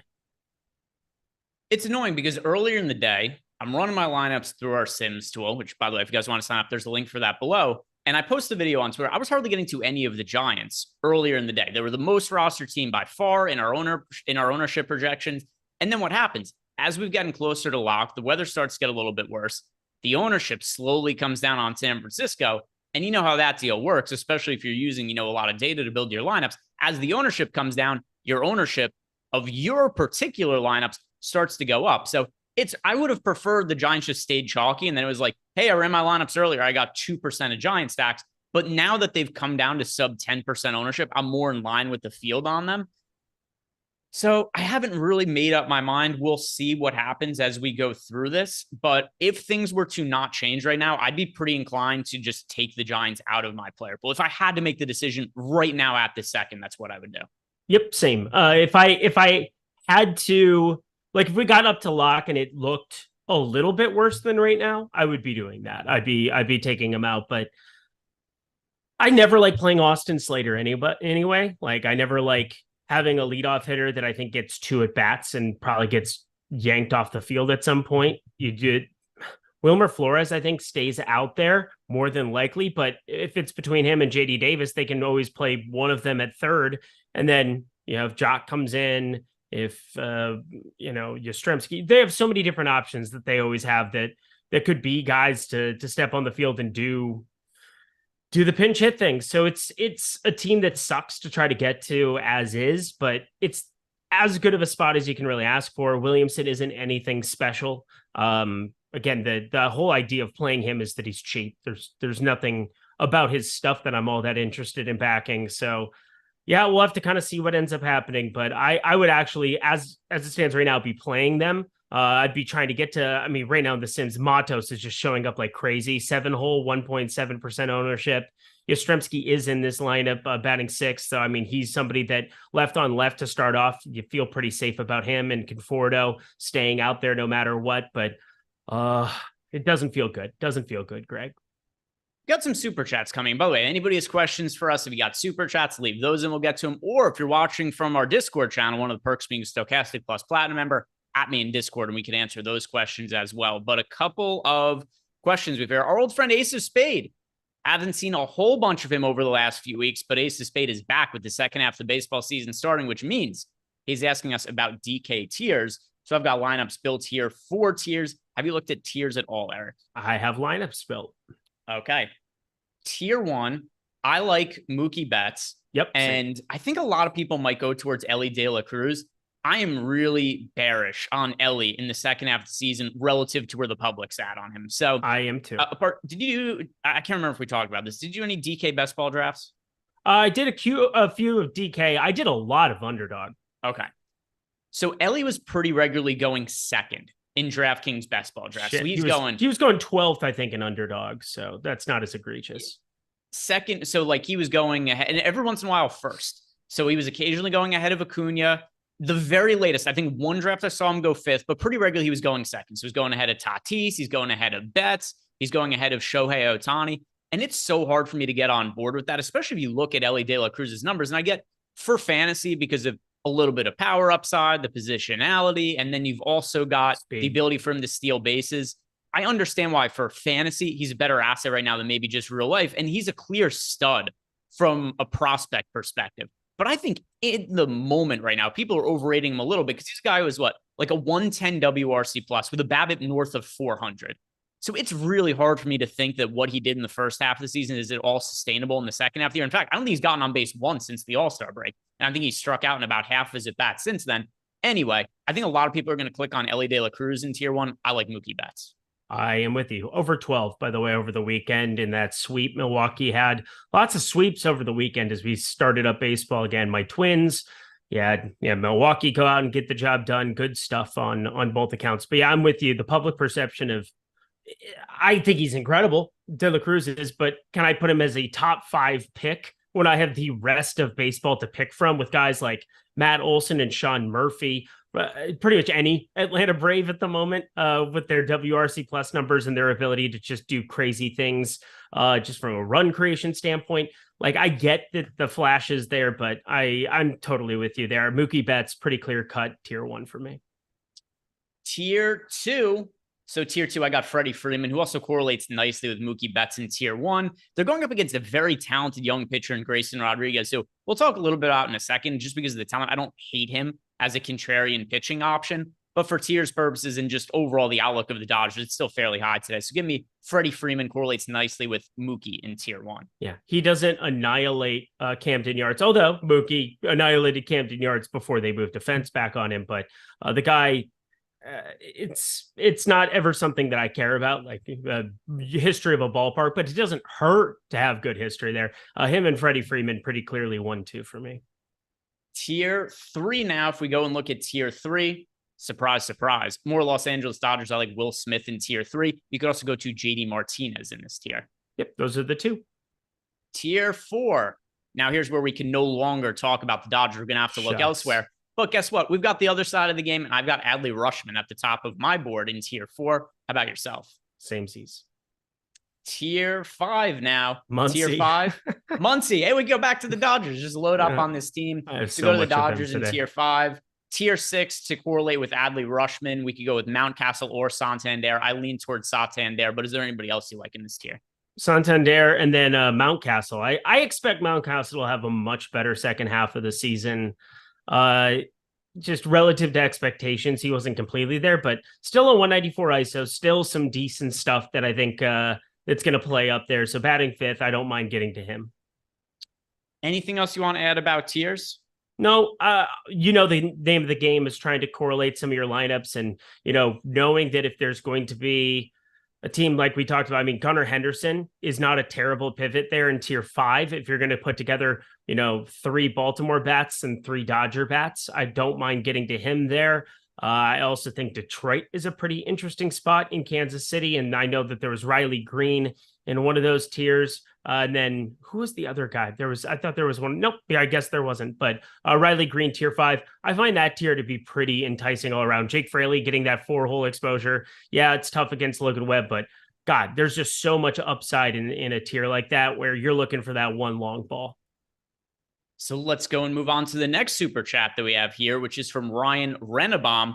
He wants to know who are the top 2 tier options at each level. And congrats, Eric. So let's just circle back here because I didn't realize I only looked at the first super chat. I didn't even look at the second one yet, which was also a tiers question. So if we just go back through the tiers here. So tier 1, we had Mookie. Tier 2, I'm going to go with Corey Seager. How about your second favorite option in tier 1? Yeah, I was trying to explain this out. Michael Thomas, you can't stack one game. You can go like 3-3, but you have to find your one-off to a certain extent. That's outside of that Dodger-Baltimore game. That's where Riley Green, I think, is an interesting guy in that tier 5. But yeah, we got Betts and Seager for me. Have you seen Seager's numbers on the year? It's just stupid. Tier 2. We've got Freddie Freeman at the top. I'm going to go with Jose Ramirez next. By the way, Guardians, currently a team I'm getting a lot of as a stack. Same. Tier 3, we've got Will Smith and JD Martinez both as options here. Those are my 2 favorite, 2 Dodgers. And I think we're on the same page. We talked about that before. Tier 4, I had Adley Rutschman 1. I'm going to go Jorge Soler 2. Anybody else you prefer in tier 4? I have Brian Reynolds projected higher than Jorge Soler. And then tier 5, had Max Muncy at the top, and then I'll go Gunnar Henderson second just to keep up with some of the Orioles exposure we're getting to. And then tier 6, Anthony Santander and Ryan Mountcastle. Those same for me. All right, so let's go back and start talking about some of the classic DFS slate. And we'll hit on the pitchers to begin. I'm going to refresh the ownership to see if it's changed over the time that we started the show. But one thing I'm going to be confident, no matter if the percentage points have moved a little bit here or there, the most popular pitcher on the slate tonight is going to be Logan Gilbert. He's at home. He's against Aaron Neal's Minnesota Twins, whose offense has been fairly miserable. A lot of it has been due to injury, but even when healthy, guys like Byron Buxton has kind of had an off season. Carlos Correa hasn't been quite as good as expected coming into the year. I think Logan Gilbert, if you're just talking, which pitcher do you think is the safest, most likely to score the most fantasy points? The answer for me is Logan Gilbert. Play him in cash games, but in tournaments, Eric, he's projected for 49% ownership on DraftKings. On FanDuel, he's projected for 35% ownership on a single pitcher site. What are you going to make of him relative to how highly he's owned? Yeah, I like the spot better for Sonny Gray. And this is where I think I'm just a little bit confused. And Logan Gilbert at home, best pitcher's park you can have in baseball here in T-Mobile. We just saw it in the All-Star game, talked about it throughout the entire All-Star game in terms of run creation, park factor models, three-year rolling average over at Baseball Savant. It's all going to express the same stuff. It plays about average for home runs, tiny bit below that 100 meridian mark. But Logan Gilbert next to Sonny Gray. Let's go through these Minnesota and Seattle lineups because I have Ks. So Minnesota has a 27.1% K rate on the season against righties. But you have to remember Joey Gallo was batting higher up in this order for a long time throughout this season. He has a 40.6% K percentage that's now been buried to the 8 hole. After being second, he batted cleanup for a lot of the year, batted leadoff there at certain times throughout the entire season, and basically was routinely in the 5 hole and then 7 hole of recently, then now 9 in the 8 hole. So that gets a little bit of a downgrade, that 27.1% K rate does. Seattle's sitting second against right-handed pitching at a 25.8% K rate, so it's not that far off. Minnesota, even though they're in a down year against right-handed pitching, a 177 ISO compared to Seattle's 162 ISO. We have a 104 WRC plus compared to Seattle's 99 WRC plus. And again, we buried Gallo, Michael A. Taylor. Those are the two guys who strike out a ton. And Byron Buxton, he's around a 31% K rate. He has not been as good this season. We have guys like Alex Kirilloff, who I expect better things going forward in the second half of the season. Donovan Solano, I have no idea where he came from, but has been pretty serviceable throughout the entire season. 359 xWOBA, but 286 expected batting average. I'm a little bit surprised to not see Gray at least closer to Gilbert in terms of ownership, in terms of top 2 pitcher percentage. Just based on the numbers that I listed off, Minnesota is the better offense in this spot, even though they strike out 1%, 1.2% higher on the aggregate than that of Seattle on the other side. I just am a little bit confused by that. So I wouldn't say I'm confused by it because the Twins have like pretty regularly been a team that the field is targeting for pitchers. So I'm not totally surprised the field is getting there. I am a little surprised by how high the ownership is. And by the way, for reference, Logan Gilbert is currently my most rostered starting pitcher, but that means I have him in like 30% of my lineups last time I ran everything through, which is still, well underweight to the field. I just don't view him as being, I think he's a very good option. Play him in cash games, like I said at the top. I just don't view him as somebody who, with all things being considered, should be 50% owned. Agreed. That's more of what it is. And I think Gray should be a little bit higher owned. And I think a lot of that Gilbert ownership should be going to Gray. And the fact that it's not has me over the field on Gray. I'm right around where you are, 32%, I think, in the last run that I had, 34% in my last run. So I'm going to be undercutting Gilbert. And I think I'm probably going to be undercutting him even a little bit more if we end up losing Logan Webb at any point in time here throughout this show. Yeah, so what I did is I already ran a set of lineups that has the San Francisco-Cincinnati game. And out of curiosity, I'm running a second set of lineups right now that I'm going to upload to our Sims tool without that game in it at all. And just to kind of see what the results end up looking like. Because like I said, still kind of on the fence whether I want to play it or not. So I'm interested to see what my exposures end up looking there. But, Sonny Gray is still relatively popular, but still, if you're going to play Sonny Gray instead of Logan Gilbert, a little bit of leverage to be gained in the event that Sonny Gray gets the win bonus and Logan Gilbert doesn't. Sonny Gray is currently expected to be the second most popular pitcher on the entire slate, where we have Sonny Gray projected for 25% ownership over on DraftKings. And then on FanDuel, we've got Logan Gilbert at 35%, Sonny Gray at 12%. So I do think that the gap between them should be a little bit smaller than what it is. But are there any other pay up options that you like that are lesser owned that you like to get to pivot off of Logan Webb in any way? Yeah, not really. Jesus Luzardo's fine. Positive leverage coming in his direction as well. St. Louis, it's still a miserable matchup. I know they're having a miserable year, but in St. Louis, you still have some of those righties in Goldschmidt, Arenado, Contreras, Walker. They have power. They smash. But the back half of the lineup came across a lot worse than you might expect. We have Ivan Herrera catching. He's not good. Jose Furman sitting in the 9 hole has been downright abysmal, even though we have no sample size really for him over the course of this season. Paul DeJong batting 6th isn't exactly good. So at least there's some targetable pieces on the second half of that lineup. He has the 29.1% K rate. That's exponentially better than that that you're getting for what 24.4, 24.1 for Gilbert and Gray respectively, but they have much better matchups. So I'm not going to besmirch that. Luzardo's just an arm I generally like to get to when he's going to be a little bit underowned. That's just the case today, but it's hard for me to find some of that salary considering some of the stacks I want to get to. Yeah, and we'll talk about the cheaper pitchers in a second, because that's really where I'm finding some of the pitchers I'm getting overweight to, is on the cheap end, not the expensive end. So we're gonna answer some more super chats we have here, some questions in Discord, and then we'll go and talk about the rest of these pitchers. But next, the Thunder wants to know, are there any games with weather problems? Yes, primarily that Cincinnati San Francisco game. That is a super dicey game. That's the number one thing to keep an eye on today. Is looking worse, by the way.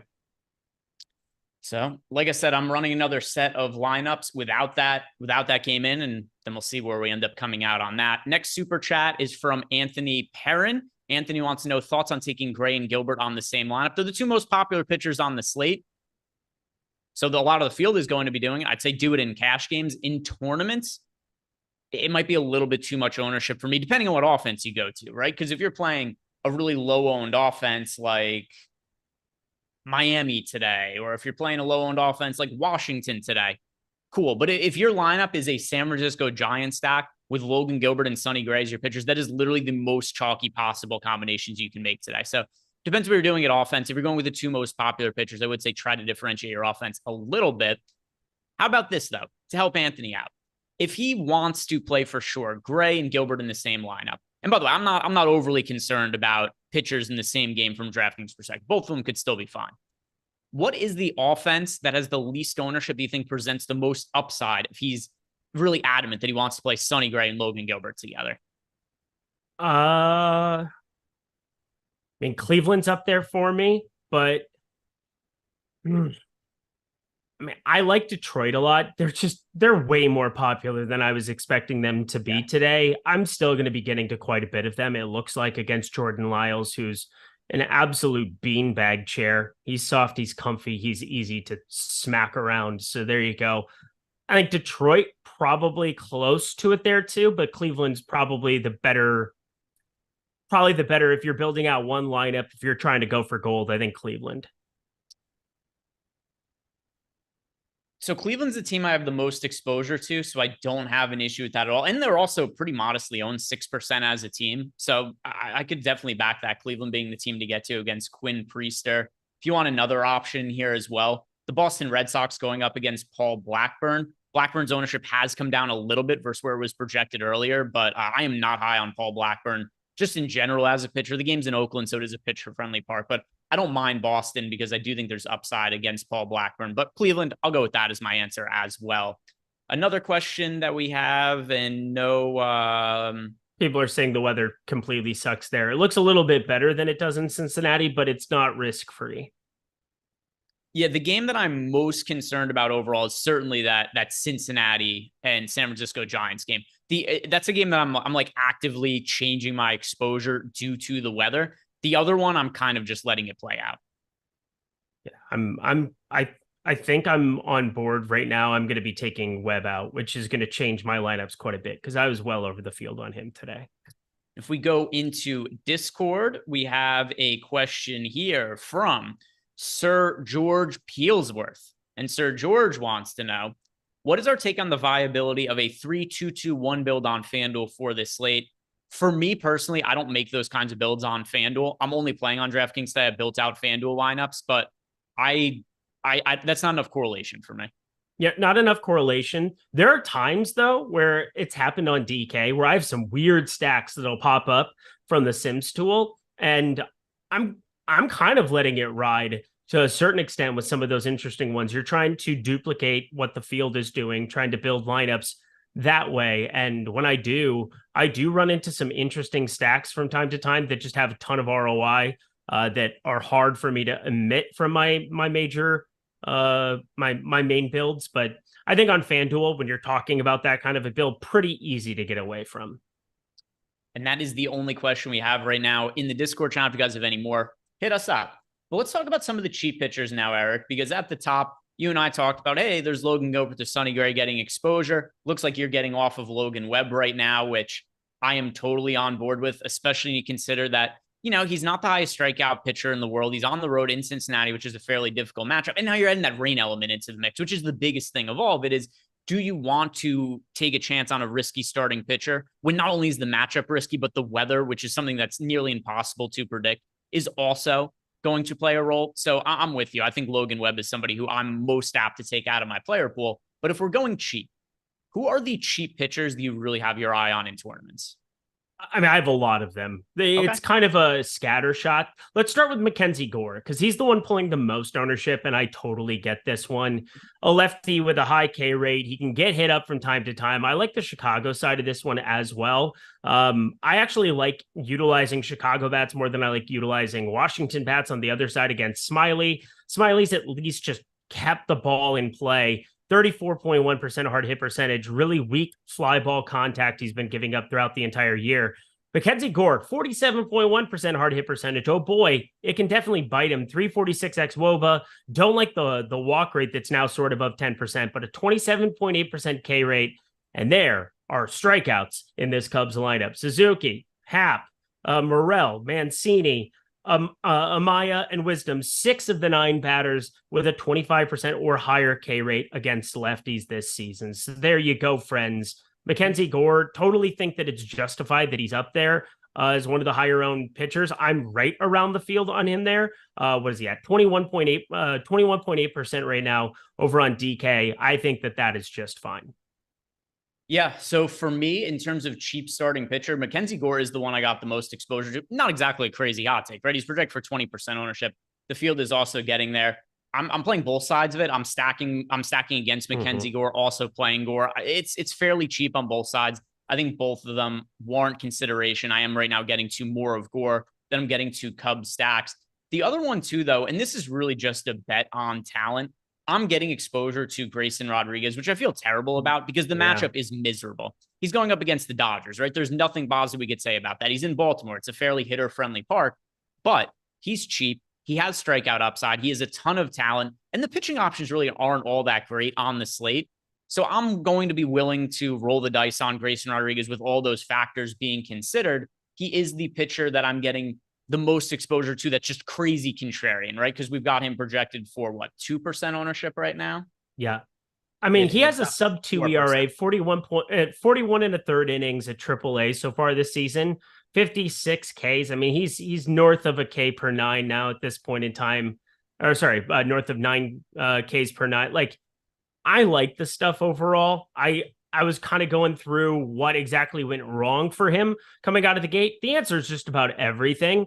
The four-seamer changeup, nothing across the board looked all that competitive, but he was still getting whiffs on his 3 primary pitches. So if he can find ways to just limit some of this hard contact to any kind of an extent, I think he's got pretty live stuff. And there are definitely strikeouts available at points in time throughout this Dodgers lineup, especially with Max Muncy, JD Martinez, James Outman, Chris Taylor. I mean, those are all guys well north of a 27% K rate. But yeah, there's definitely a chance that this goes very, very south. So I think he's a great play both sides of it candidate. But by the way, I'm not even going to say there's a chance it goes south. I'm going to say the most likely scenarios it goes south. He's been really good at AAA. It's kind of reminding me of Brian Bayo, where Brian Bayo, the K stuff has not shown up at any point in time, but the ground ball rate is just through the roof for him. Now, Grayson Rodriguez, he's got a 37.3% ground ball rate, so it's not necessarily that, but I don't think he's going to have a 12.7% barrel percentage going forward in his major league career. The guy limited barrels at the AAA level in a major way. Sub 2 ERA will generally kind of show that as well. It just has to do with it hasn't been good so far. So you got to give him a little bit more leash than I think Baltimore was willing to give him there at the beginning of the year, which is surprising because they have no other really talented starting pitchers besides Tyler Wells. Kyle Gibson's been okay at points in time this season, but I'm not all that enthusiastic with Dean Kramer with some of these other arms. So Grayson Rodriguez, I do like that shout out. And just because people are talking about him in chat, or at least Big Kev 777 wants to know, is Pivetta pitching or no? Here's what we know about Nick Pivetta. He's been moved to the bullpen, and the expectation is that he is unlikely to move back into the Red Sox starting rotation. So I think he's going to pitch today, but I'm not convinced he's going to pitch significant enough innings to where I want to play him in DFS. What are you going to be doing with Nick Pivetta? Because it's a good matchup, and we got the chat talking about him. He was initially expected to be starting today, and that's not the case anymore. Yeah, I have Brennan Bernardino as the starter. Yeah. So he's going to start. Pivetta is still expected to enter the game at some point, but yeah, no, thank you. Yeah, no, thank you for me either. No, thank you. He's going to go what? 80 pitches tops? He pitched 76 last time out. He's been a long reliever for most of it. They've kind of like started to extend him a little bit further. You went 4 and 5 his last two, I guess 3 and a third. But yeah, he had been moved to a bullpen arm for quite some time. I can't imagine that he enters this game and it becomes like a must have. If he were 6K, maybe we could have this conversation. He's 7,300. I don't think there's really any need to try to make that a thing, but maybe I'm not giving him the respect he deserves, considering it's as good of a matchup as you can run into in Oakland. Yeah, and something else too with some of these, even bulk relievers, even though he's expected to pitch. So think about, I can't remember if I was doing the show with you or if it was with somebody else, but Paul Blackburn the other day was expected to pitch. He picked up ownership and was also expected to pitch out of the bullpen. It's funny, he's pitching today. But what ended up happening, Paul Blackburn actually had ownership on that slate. I want to say it was Friday night, and then he never entered the game. It's really hard. It's really hard to bank on these relievers pitching when they're expected to pitch. And it's not like he's 4,000 either. He's $7,300 on DraftKings, and then on FanDuel, what was the price of him on FanDuel? On FanDuel, Pivetta is, I don't even have his price in front of me right here because it's not on our top pitchers tool. Now that he's not starting anymore. But it would be different if he was like 4,000 and coming out of the pen. You ready to get to my highest owned pitcher on the slate? Hit me with whatever stupid shit you're about to say. Yeah, cool. Matt Manning, you ready for this? No, but why Matt Manning? Cool. Well, why not Matt Manning? He's going up against Kansas City. This is an arm that at the end of last year started to play pretty live, been hurt at periods of time in his career, does have a 45.2% hard hit percentage so far through 84 batted ball events this year, just a 17% K rate. But Kansas City, that is fantastic. 24.4% K rate, just a 77 WRC plus against right-handed pitching. And we're looking at Matt Manning with a 1.03 whip so far, going deep into these games, 96, 91 pitches now, his last two, only 5 appearances here. And he's really had the gauntlet at times at Houston, at Toronto, at Texas, at Colorado, then against Toronto. He's faced 5 spots, 4 of them on the road against really good baseball teams, and has a 3.72 ERA. I think sometimes context matters where you have to look at some of the matchups of the guys. Toronto twice, Coors Field, 2 of the best offenses in baseball in Houston and Texas. Like, if he's going to survive in those spots, now we get Kansas City with a 24.4% K rate and the worst WRC plus in baseball. I know it can get hot, humid, and be difficult, but like, I feel pretty bullish on Matt Manning considering he's not pulling any ownership. I am way over the field today. Yeah, I mean, just because of the matchup itself is reason to get to him, right? Actually, I do have a little bit of exposure to Matt Manning, nothing crazy. I'm stacking against him also because the Royals offense sucks, but Matt Manning also, I do think, has some downside and variance to him. But yeah, I don't hate that really, and it's entirely because he's 24% Royals for what it's worth. And what is he currently projected for? We've 2%. Manning is projected for 1.9% ownership on DraftKings. On FanDuel, Manning is projected for 0.5% ownership. He's also a little more expensive. He's $8,500 over at FanDuel, which does make him a little bit harder to get to. But at the very least, if you're playing a bunch of lineups, I don't see any reason to not get some exposure to Matt Manning. We've got another super chat here. This one from Jose Morales. He wants to know our favorite plays in DK tiers. So I'm just going to read these off really quick because we did do this a little bit at the top and don't want to beat this into the ground too much. But Mookie Betts in tier 1, Freddie Freeman in tier 2, Will Smith in tier 3, Adley Rutschman in tier 4, Max Muncy in tier 5, Anthony Santander in tier 6 for me. So Jose Morales, I hope that helps you build out your lineups. Is there anything else you want to add from the pitching here, Eric? I mean, the Matt Manning one is one that I made a pretty large stand on. I mean, he's got like a 3.5K prop today or something. I'm not expecting him to go out and set the world on fire, but he's sub 7K. His name is not Jordan Lyles. There's a lot of risk with guys. You talked about Grayson Rodriguez, who's 8,300. You have Shane McClanahan, who's probably the one pitcher at the top end that I'm not really getting to. He has got as bad of a matchup as you can get to, but he has low ownership. Like, there's risk, I think, throughout the entire board with anybody that isn't Gilbert or Gray. Like, I think both of them are pretty locked in as your two best pitchers, but I'm more on the Gray side than the Gilbert side relative to their ownership right now. I think the public's just over evaluating Gilbert just a tiny, tiny bit. So I am going to have a couple of Minnesota bats. I'm going to be playing both sides of it in spots like the Cubs going up against Mackenzie Gore. There's a lot of risky places. So why not Matt Manning at that kind of ownership? All right. So let's go ahead and build some lineups in the MLB lineup generator now, which is the easiest tool that we have for startup DFS players here over at Stokastic.com. If you guys didn't check this out in the first half of the baseball season, or maybe you're just tuning into MLB DFS for the first time in the second half of the season, the MLB lineup generator that we have here over at Stokastic, if you sign up for the first time using the link below, you could get access to it for less than $5. We've got DraftKings in here. We've got FanDuel. And here's how easy it is. You're just going to click a couple of buttons, and then it's going to create the lineups for you. Up to 20 of them. You could upload them directly to DraftKings or FanDuel or both, depending wherever it is that you're playing.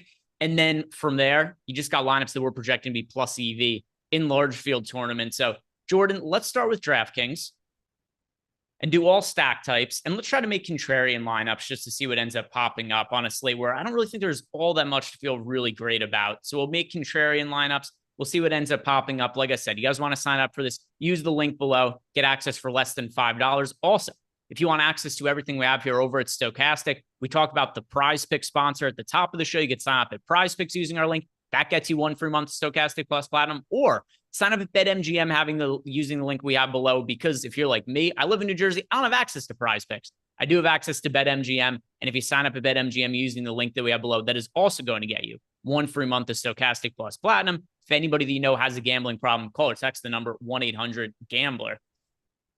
Now let's see what we're getting here. Building contrarian lineup. Still getting to a lot of Giants. Where are you standing on the Giants now that we've got like 20 minutes to go into the lock, Eric? I took him out of my pool. I took that whole game out of my pool. Yep, I'm that's not what I even did as playing well. it. Yep. That's what I did as well. So we're still going to get to them here in the lineup generator. But if you guys are getting to Giants, you could just delete those lineups until you build lineups that don't have the Giants in them. We're getting to a bunch of Logan Gilbert as a pitcher. Not all that surprising. About even with the field, though. We've got him in 55% of lineups. He's projected for 50% ownership. Jesus Luzardo actually showing up as our second most rostered pitcher making contrarian builds. And we've got the Guardians popping up as our second most rostered stack behind the Giants. So if you guys are looking at this and saying like, oh my, I don't know who to roster the Giants, they're showing up a lot. Well, good news. We've got the Guardians showing up as a nice secondary stack as well that you can roster to get off of the Giants. Anything else you're noticing here in this build, Eric?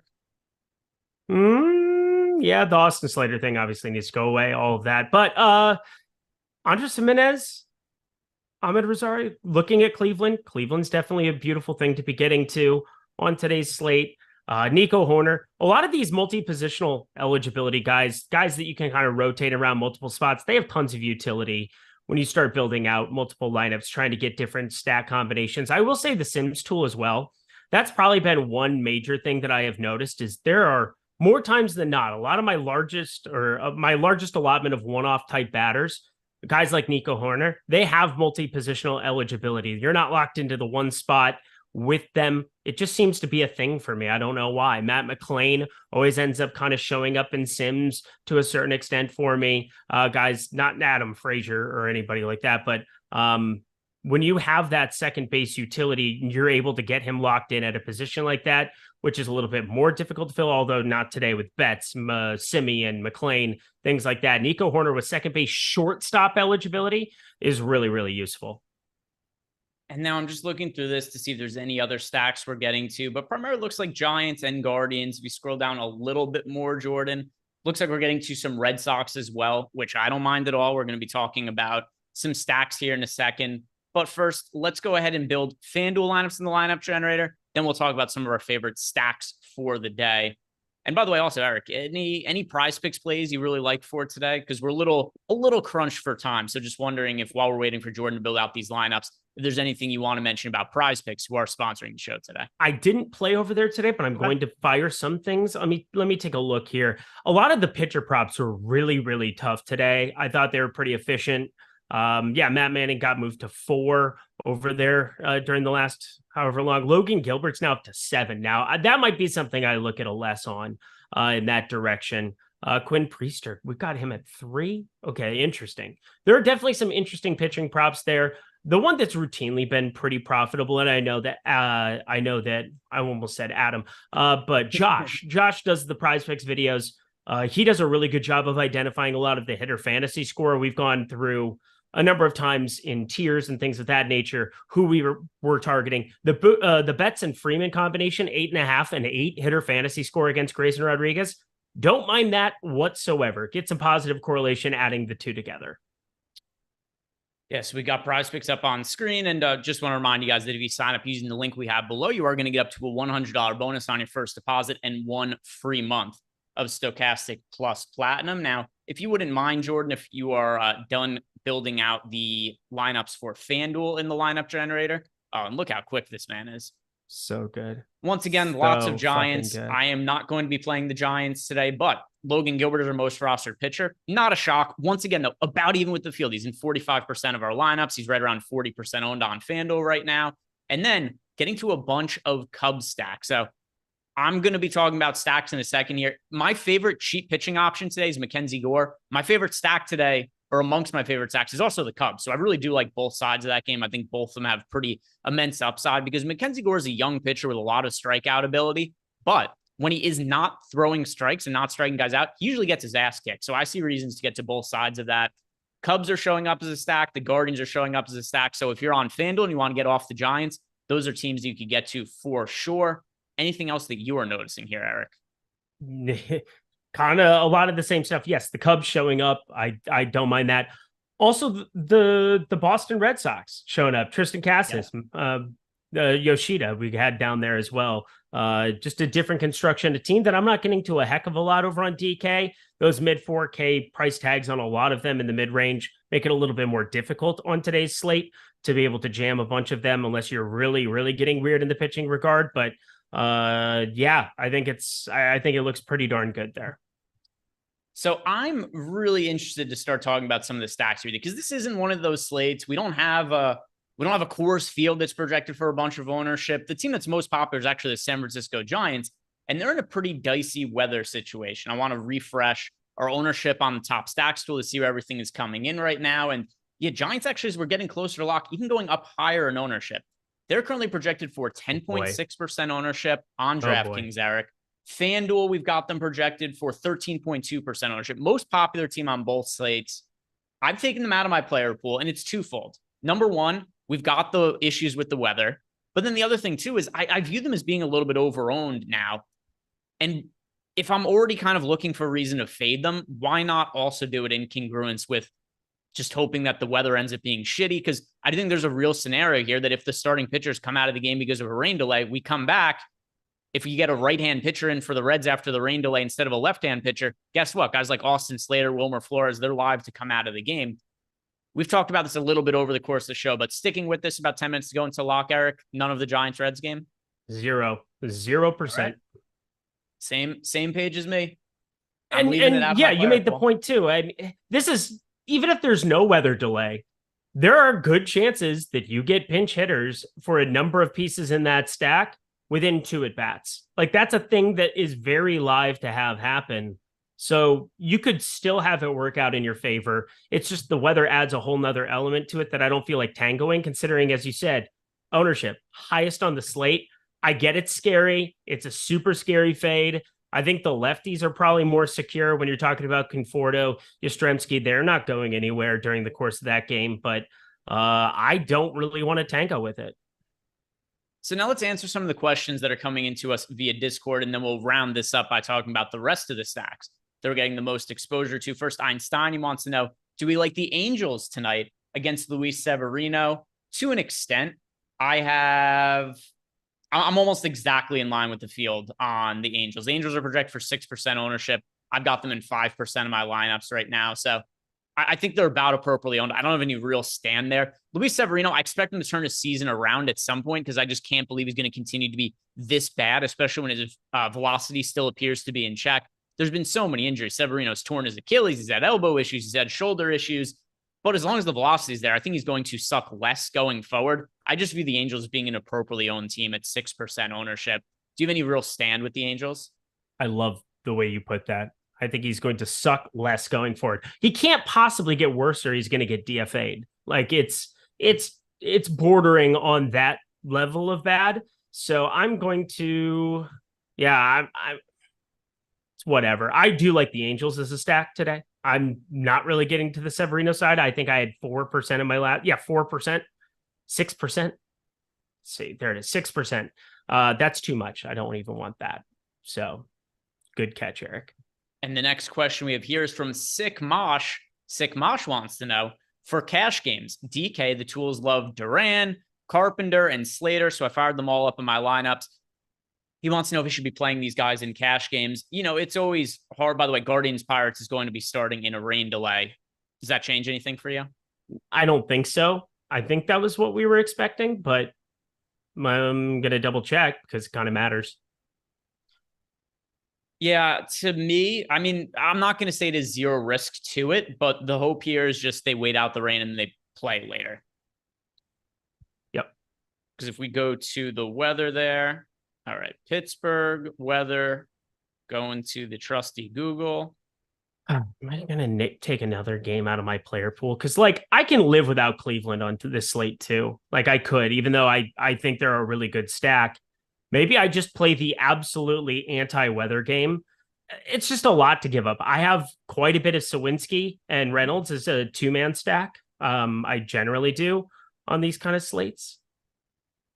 So this game, by the way, the weather, I think the weather is fairly promising. If you give me a second dog about it, because if I just said the first part and then stop, people would freak out. 90% chance of rain, but it's only for the next hour. And then as long as they wait for an hour, it's not supposed to rain the rest of the night. Okay. So we just have to, we have an hour to sweat out and then they should be good to go. All right. Well, here we go. Hold on to your butts. So not going to say that it is zero risk because it's literally in delay. It's supposed to rain right now. It's pouring there right now, but it looks like in an hour or so, it's going to stop and then we should be good for the night. So as long as the field drains and doesn't be totally swamped, I think that game is more likely to play than not. Anyway, as for Sick Mosh's question about Duran, Carpenter, and Slater in cash games, like I don't love Slater in tournaments, but he's going to be super popular in cash games. Like if he's going to be 40, 50% owned in cash games, you might as well play him in that scenario. Yep. So let's talk some other stacks, Eric. What is the stack that overall you were getting the most exposure to tonight? It's Detroit right now. I know that makes me a chalk donkey. What are you, an idiot sandwich? It's me. But they have an 8.6% top stack percentage. It's second best on this slate. They have the second highest team total in our projections right now over on the top stack tool. I can't get away from stacking against Jordan Lyles. It's too much fun. They're so cheap. They allow you to get in some of those insurance pitchers, whether it's Gilbert for you or Gray for me. It just ends up being pretty easy for me to play one of those more secure starting pitchers along with some of these riskier options like a Matt Manning as well. It just is a team that just shows up for me constantly, have tons of them as one-offs too. They just make life very, very easy today. By the way, Michael Thomas left us a super chat, but there is no question. Michael, if you have a question, you could throw that into the YouTube chat. He did follow up and just said mom in chat, which I don't believe he's talking to either of us. Maybe he's talking to Jordan. I don't know what his relationships are with everybody here, but Michael, if you have a question for us that's related to DFS, or maybe if it isn't related to DFS, just throw it into the YouTube chat and we could definitely answer that. For me, my most rostered stack, by the way, my stacks are very contrarian today. Our two most popular projected teams are the San Francisco Giants. I have 0% exposure to them. And the Detroit Tigers drive 3%. I agree with you. I think it's a really good spot. I am just not inclined to play a chalky Tiger stack ever. Like maybe if they're like at Coors Field, but I think I was underweight to the Tigers even when they played at Coors Field. So I'm not going to be playing. It's a great matchup against Jordan Lyles. I get why the field's getting there. I understand why you want to get there. I just can't play a chalky Tigers offense. I totally get it. I don't feel good about it. I would say there were a lot of opportunities today where I tried to get away from doing that, but it's that. And then I'm just getting to, I don't know, where else am I going to be saving all of my money for certain things? Like it's just such a brutal spot. I think it's a pretty brutal slate in general. There's going to be some teams that pop. Obviously, there's 10 games going for it, but I mean, I'm well overweight to the Angels, but they even have negative leverage. The Cubs have negative leverage against Mackenzie Gore. And it's like relative to it, it's like, well, if Detroit's going to be popping this much, at least they're my chalky stack that I'm happy to get to. And San Francisco, even though there's positive leverage going there, I think the weather really tones down any kind of concern that, or any kind of interest that I was going to have there. So if I'm going to fade the most popular team on the board, I'm okay playing the second most popular team on the board. And now if we go ahead and look at contrarian stacks, the team I'm getting the second most exposure to, I mean, we could talk about whether it's contrarian or not, but for me, it is the Cleveland Guardians. And we only have them project for 6% ownership. I would not be surprised that number actually comes down now. So the Guardians, like we were talking about before, I think there is weather concern, but not enough for me to just get off this game, kind of like what I'm doing with the Giants. So I like the Guardians quite a bit. What are you going to be doing with them as a stack? Or is there another team that you're liking as a contrarian stack today? I like Minnesota as a contrarian stack against Gilbert. I like is the wrong word. I'm doing it because it's the most popular pitcher. 50% of the field's going to be rostering Logan Gilbert. And so I'm going to be getting myself to a couple of these Minnesota bats that have some pop. I mean, you even can go as far down to Joey Gallo in the 8-hole. That is more than live. Lots of ways where that can work out in your favor. So that's one contrarian team that I'm just overweight to in general, because Logan Gilbert is the most popular pitcher. You could do that almost every single day and be all right. I don't mind getting to Washington against Drew Smyly, although he's been really good in creating a weak fly ball contact this entire season. So that's a difficult one. And then Kansas City going up against my guy, Matt Manning, 14.3% top value percentage. They're the other team that, along with San Francisco, is just popping in terms of value. They're flat, no leverage really to be had on either side of it, no negative leverage. It's just a team that's about appropriately owned. But I think if Matt Manning has it go south on him, it could go very south. Here is the other contrarian stack that I like quite a bit today. It is the Boston Red Sox going up against Paul Blackburn. I just don't think Paul Blackburn is a particularly good pitcher. His numbers this year aren't terrible. They're not like good either. He's a 4.86 ERA, 3.92 expected ERA. Here's something else to note about Paul Blackburn, though, because when we were talking about Blackburn the other day and people wanted to play him, even though he was coming out of the bullpen and ultimately didn't end up pitching, is that people were pointing to, which I don't even think is a bad practice, looking at the underlying numbers and saying like, well, look, his underlying numbers are so much better than his actual numbers. This has been the case the entire career of Paul Blackburn. And I think he's just a pitcher who's going to perpetually underperform his peripheral stats, because for his career, he has a 5.06 ERA, a 4.39 FIP, a 4.31 xFIP. So yes, he has a much lower expected ERA and FIP than his ERA this year, but that is the case every single year of Paul Blackburn's career. Not like as a one-off either. He's been in the big league since 2017 as a starter. He gets hurt a lot, so it's not like we see a lot of years where he's pitching massive innings. We have seen this trend over the 300 or so innings he's pitched in the big leagues, where he always underperforms his peripheral stats. I don't think this is a very good pitcher. We've seen this time and time again over the course of his career. His ERAs the last few seasons. This year it's 4.86. Last year was 4.28. The year before, 5.87. Before that, 27 injury shortened year, 10.64, 7.16. So I kind of look past the peripheral numbers, which I don't always do, just because he always underperforms them. So I'm getting to the Boston Red Sox. It's in Oakland. It's not an ideal pitcher's park, but I really don't think Paul Blackburn is particularly great. So Boston it is for me. Do you get to them at all, or are there any other stacks you want to highlight here?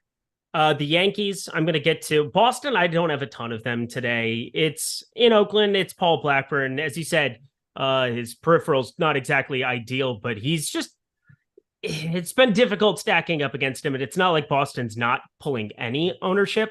We'll kind of see where the cards fall and how many people ended up pulling out that Cincinnati, San Francisco spot like we did.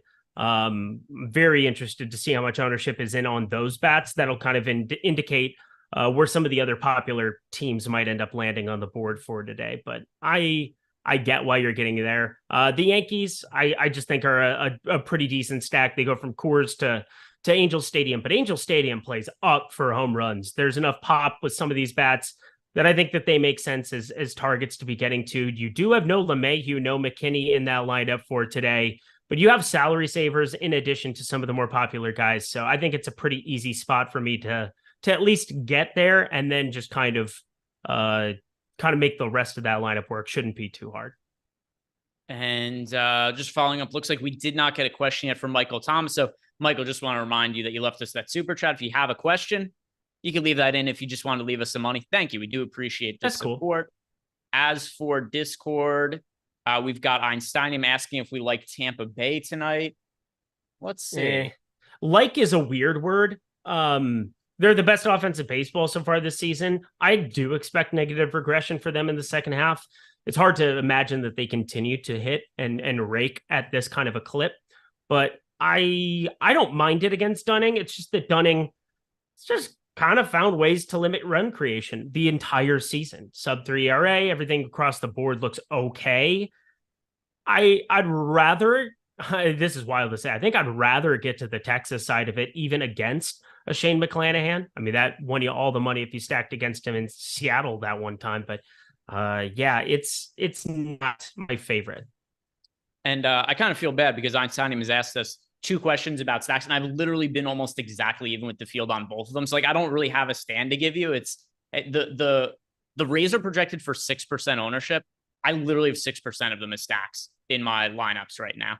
But the good news is he asked us another question in Discord, and I do have a concrete answer for this one because he wants to know what my favorite mini stack is for today. And it's pretty clearly the Cubs. Kind of across the board, I have almost all of the Cubs hitters are projected to be in like, or I should say, are in about 15% of my lineups. So I like the Cubs a lot. They're really cheap. I think they make sense as secondary stack in lineups that don't have Mackenzie Gore. Do you have a favorite mini or secondary stack for today's slate? I really like Jack Sawinski, Brian Reynolds. Okay. So Pittsburgh Pirates is going to be Eric's answer there. Anything else you want to add from the hitter standpoint? If not, we could do some home run picks, and then that'll get us to lock. Let's roll. Let's do it. All right. And one more thing to remind you guys, we haven't done yet, like the video, subscribe to the YouTube channel, and don't neglect our podcast network. We're going to have some exclusive podcast content coming out in the near future. So if you guys want to be ahead of the curve on that, just go ahead and subscribe to our podcast channel. It's totally free. It helps support us. So go do that. Subscribe. It's Stochastic Daily Fantasy, and you get into our podcast channel. Come football season, we're going to be extending some of our shows and doing exclusive content. So be on the lookout for that on the podcast network. Home run of the day, Eric. Who's going long? Harry Carpenter is hitting the ball very long, very far, plus 475. Ring it up at FanDuel.com. Let's see. Boy, there's a couple of ways I want to go here. All right. Seiya Suzuki. That is going to be my answer for today. I'm going to go with Seiya Suzuki. I knew I wanted to be one of the Cubs righties, even though, I mean, Mackenzie Gore, still some of them getting to a decent amount, but getting to the Cubs a bunch on the other side as well. So Seiya Suzuki is the current Cubs hitter I have the most exposure to, so I'm going to ride with him. Seiya Suzuki to hit a homer. And that is going to do it for us today, guys. If you have not done yet, like the video, subscribe to the YouTube channel. Thank you very much for watching. Good luck with all your lineups, and I'll be back here to break down another slate for you guys tomorrow.